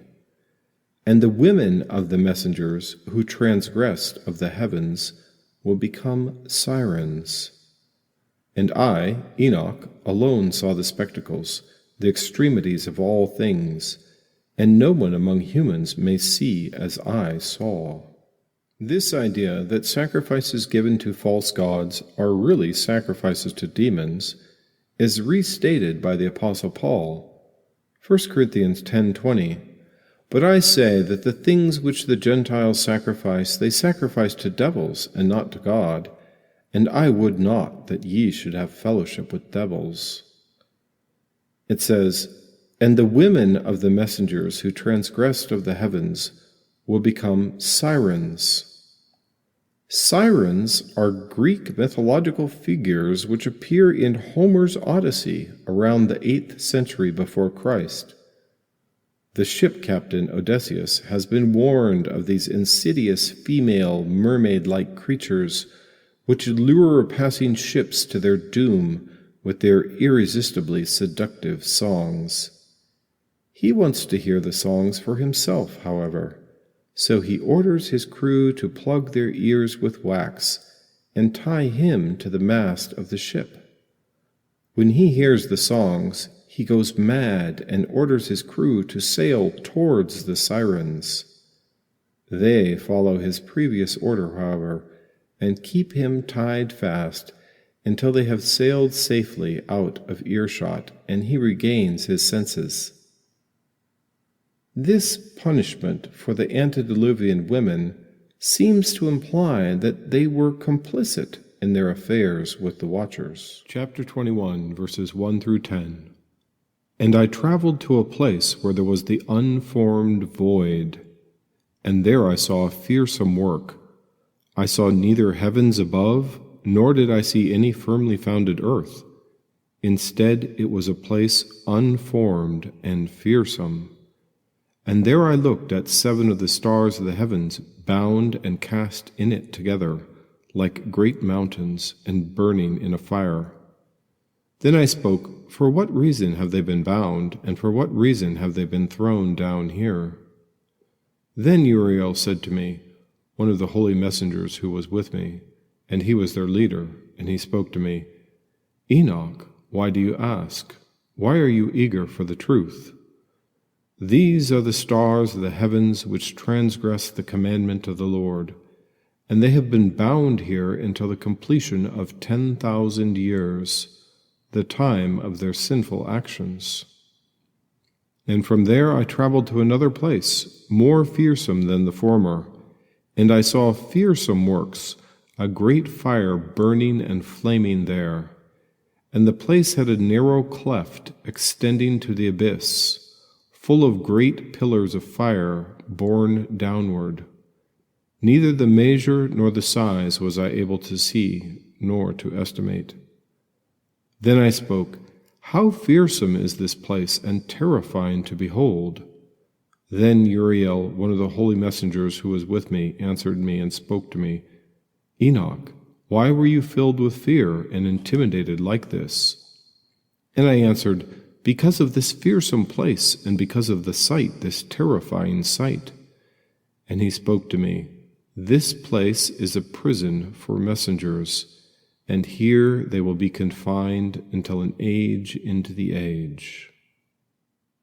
The place of an unformed void at the northern edge of the earth is spoken about in Job 26:7.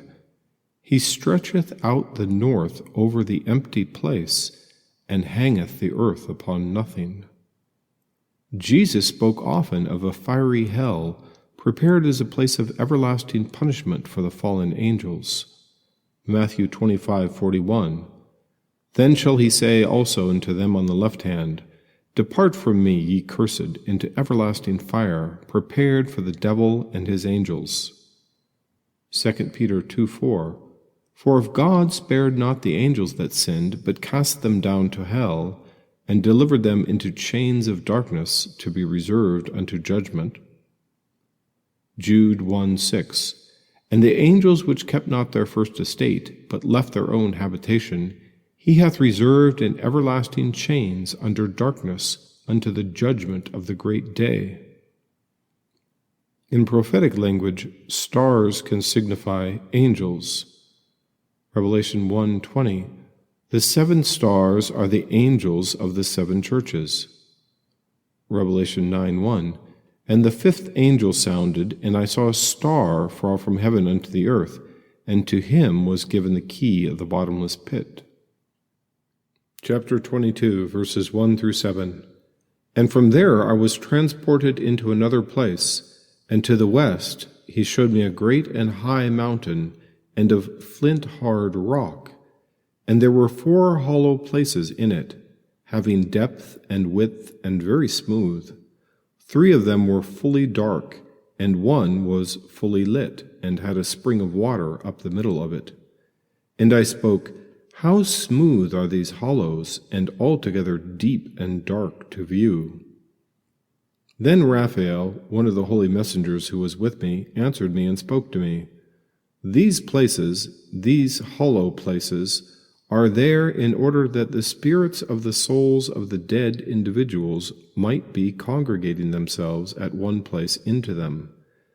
They were judged into this very place, with the result for the souls of all the sons of the humans to be gathered themselves here. And behold, these are the pits for the place of their incarceration. They have been fashioned in this manner until the day on which they will be judged, and until the time of the day of the end of the great judgment, which will be extracted from them.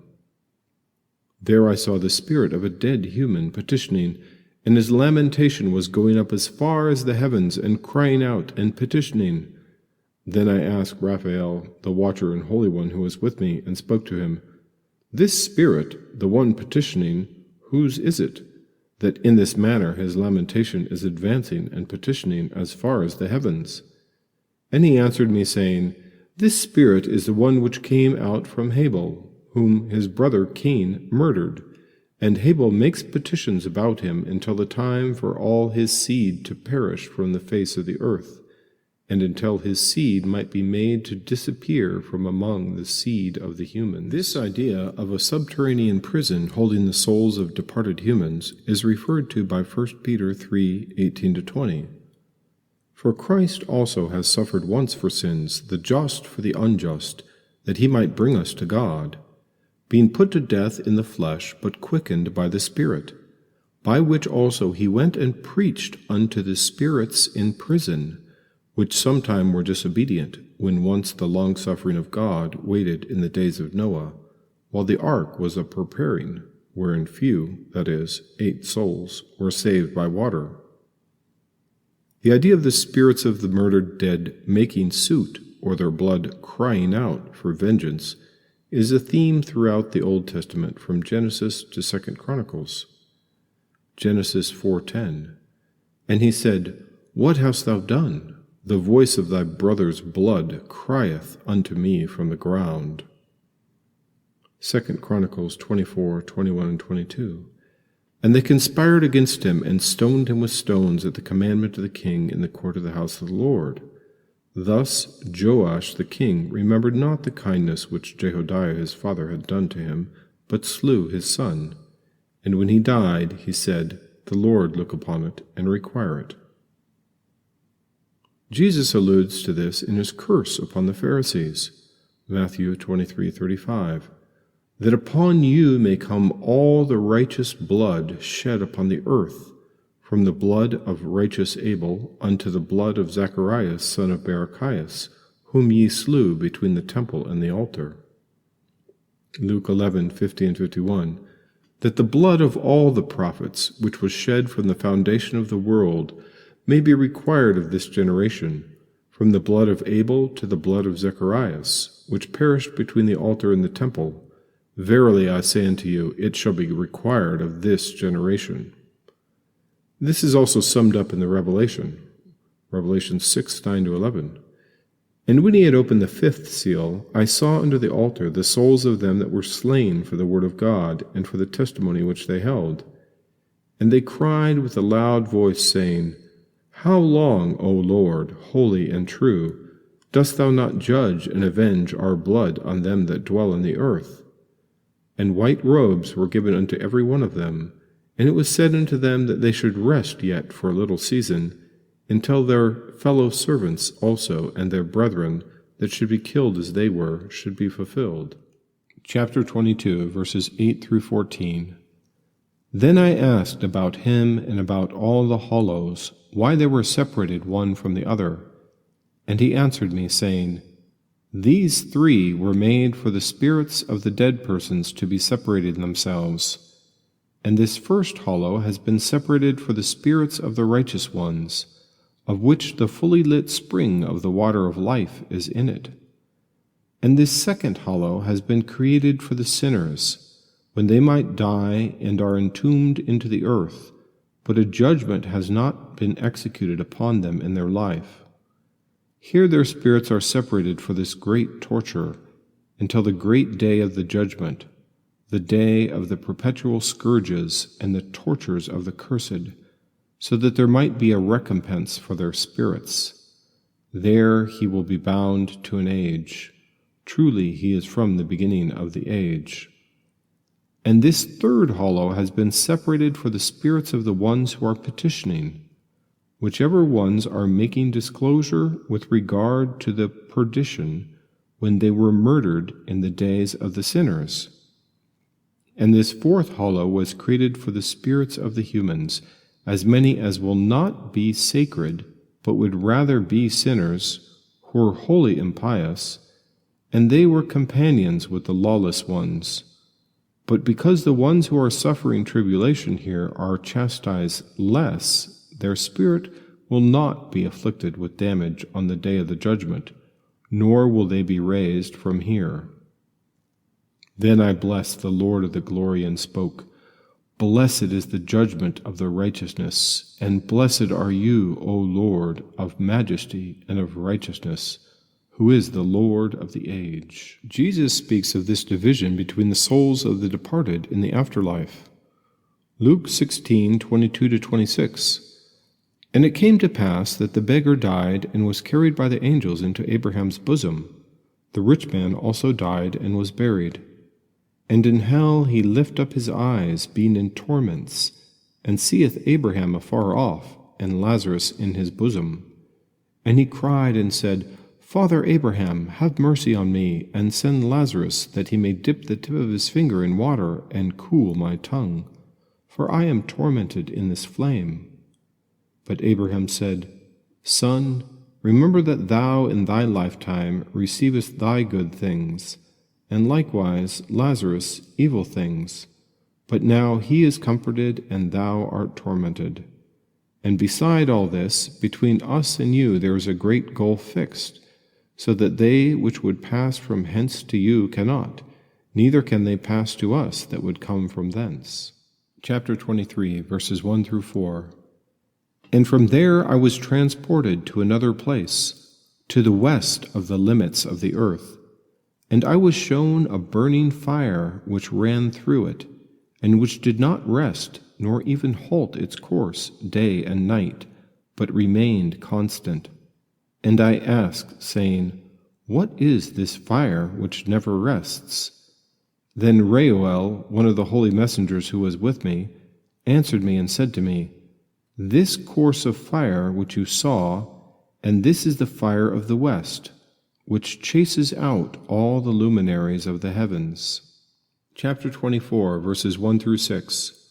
And from here I was transported to another place of the earth, and he showed mountains to me, and the ground between them was of burning fire, which was burning during the day and the night. And I proceeded farther on, and I beheld 7 glorious mountains, all differing each from the other, whose stones were precious in their beauty. And all the mountains were precious and glorious in their appearance, and beautiful in form.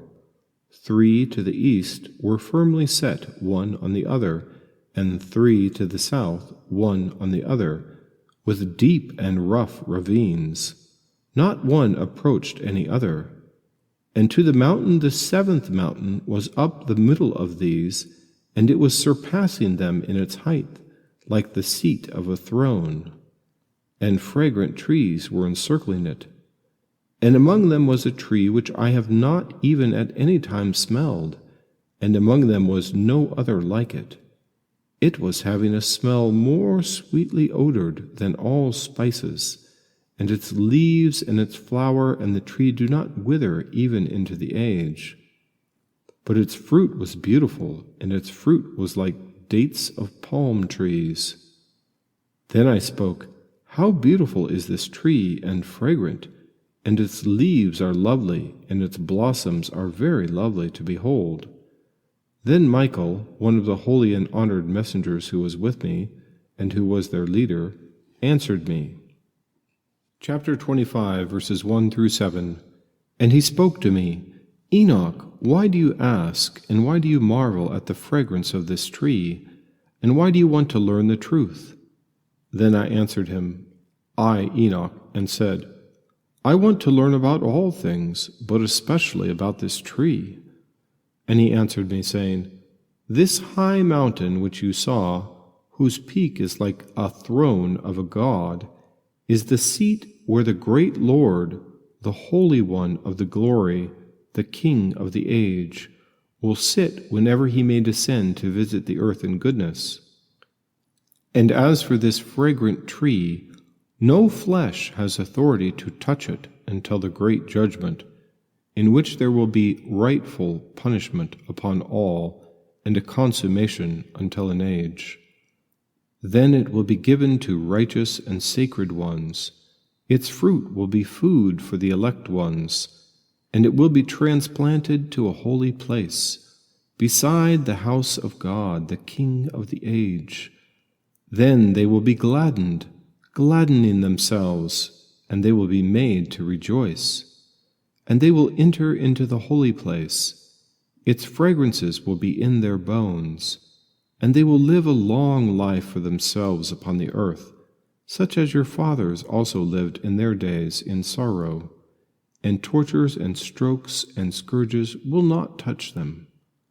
Then I blessed the God of the glory, the King of the age, who made ready such things for the humans who are righteous, and created such things, and said that he would give these to them. This idea of the tree of life being central to the kingdom of God and near his throne is also in the Revelation. Revelation 2:7. He that hath an ear, let him hear what the Spirit saith unto the churches. To him that overcometh will I give to eat of the tree of life, which is in the midst of the paradise of God. Revelation 22:1-3. And he showed me a pure river of water of life, clear as crystal, proceeding out of the throne of God and of the Lamb. In the midst of the street of it, and on either side of the river, was there the tree of life, which bare 12 manner of fruits, and yielded her fruit every month. And the leaves of the tree were for the healing of the nations. And there shall be no more curse, but the throne of God and of the Lamb shall be in it, and his servants shall serve him. The vision of Enoch continues with elaborate astral journeys through the spirit world. Though these are described as real places and pertaining to the earth, they are in another realm, parallel to earth, but beyond the physical world with which we are familiar.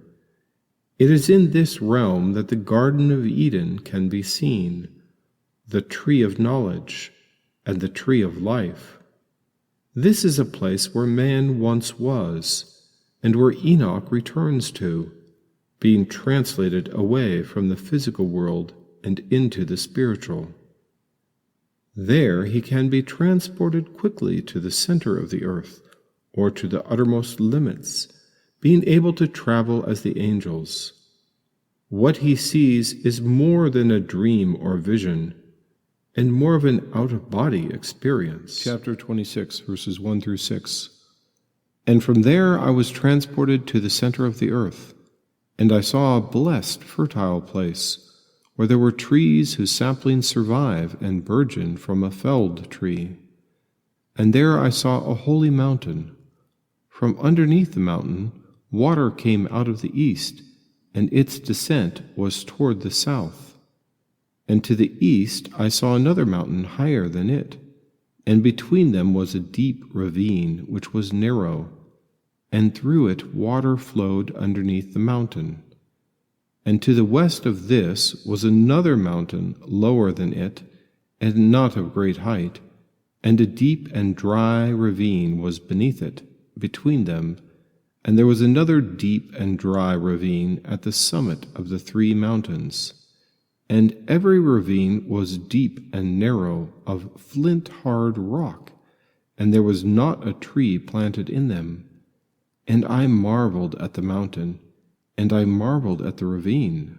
Indeed, I marveled exceedingly. Chapter 27, verses 1 through 5. And I spoke, Why is this land blessed, and all of it filled with trees, whereas that ravine between them is cursed? Then Sariel, one of the holy messengers who was with me, answered me and said to me, This cursed valley is for those who are cursed even to the age. Here all the accursed will be gathered together, those who state unseemly words with their mouth against the Lord, and utter hard words against his glory. Here they will be gathered, and here will be their habitation. At the last ages, in the days of the judgment of the truth in the presence of the righteous ones for all time. Here the impious ones will bless the Lord of the glory, the King of the age. In the days of their judgment they will bless in accordance with how he has imparted mercy to them. Then I blessed the Lord of the glory, and made clear his glory, and I hymned magnificently. Chapter 28, verses 1 through 3. And from there I went to the east, into the middle of the mountain range of the desert, and I saw that it was desolate. But a single place was full of trees and plants, and water was gushing forth upon it from above, flowing like a copious watercourse. Approximately to the northwest, it brought water and dew from all around. Chapter 29, 1 and 2. From there I went to another place in the desert, and I departed far to the east of this mountain range. And here I saw trees of the field exuding fragrance choicer than costos, and the fragrance of frankincense and myrrh. And their trees were like nut trees. Chapter 30, verses 1 through 3. And beyond them I departed far to the east, and I saw another vast place, ravines of perennial water, in which were aromatic cane, like reeds. And on the lips of these ravines I saw the fragrant cinnamon. Chapter 31, verses 1 through 3. And beyond these ravines I was transported eastwards, and I was shown other mountains, and I also saw trees on them, from which emerged the resin called styrax and galbanum. And beyond these mountains I was shown another mountain toward the east of the ends of the earth. And all the trees in it were full of aloes, and it was like the shell of the almond. When an incision is made in these trees, a pleasant odor comes forth from them. When these barks are ground, they are sweeter than any perfume. Chapter 32, verses 1 through 6. And beyond these mountains, approximately to their northeastern side, I was shown other mountains, filled with choice nard and aromatic shells, and cardamom and pepper. And from there I was transported to the east of all these mountains, far from them to the east of the earth. And I was conveyed over the sea of reeds, and departed over the summits far from it. and I crossed over the darkness far from it, and I passed on to the garden of the righteousness. And from afar I was shown trees which were more plentiful and larger than these trees, differing from those, and their fragrance was beautiful, very large and beautiful and glorious and magnificent. And I saw the tree of the sensibleness, whose fruit the holy ones eat and learn great sensibleness. The height of that tree is like the fir, but its leaves are like those of the carob, but its fruit is like the clusters of the vine, shining brightly, but its fragrance penetrates far beyond the tree. Then I spoke, "How beautiful is the tree, and how beautiful and pleasing in its appearance!" Then Gabriel, the holy messenger who was with me, answered and said to me, "This is the tree of sensibleness, from which your father of old and your mother of old, who were before you, ate and learned sensibleness. And their eyes were opened, and they knew that they were naked, and they were driven from the garden." Chapter 33, verses 1 through 4. And from there I proceeded to the ends of the earth, and I saw great beasts there, and they each differed from the other. And birds also differed in their appearance, and their beauty, and their voices. Each differed from the other. And to the east of these beasts I saw the ends of the earth, on which the heavens rest, and the gates of the heavens open. And I saw how the stars of the heavens come forth, and I counted the gates from which they emerge, and I wrote down all their outlets, one by one, according to their number and their names, according to their conjunction and their position, and their seasons and their months, as Uriel, one of the watchers who was with me, showed to me. And he showed to me and wrote down for me everything, and also he wrote down their names and their appointed times and their functions. Chapter 34, verses 1 through 3. And from there I was transported to the north, to the ends of the earth. And there I was shown great and glorious wonders at the ends of the whole earth. And there I saw 3 gates of the heavens open in the heavens. From each of them the north winds emerge. When they blow, there is cold and hail and hoarfrost and snow and dew and rain.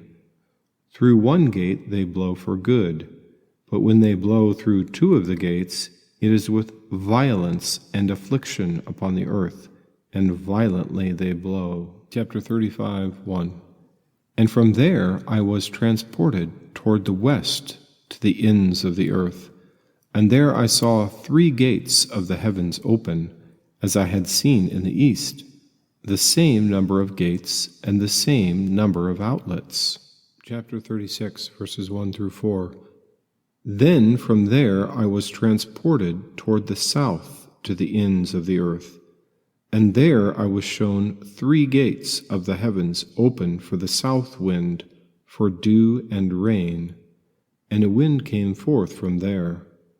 And from there I was transported toward the east to the ends of the earth, and there I was shown 3 gates of the heavens open toward the east, and above them were small gates. Through each of these small gates pass the stars of the heavens, and they proceed westward on the path which is shown to them.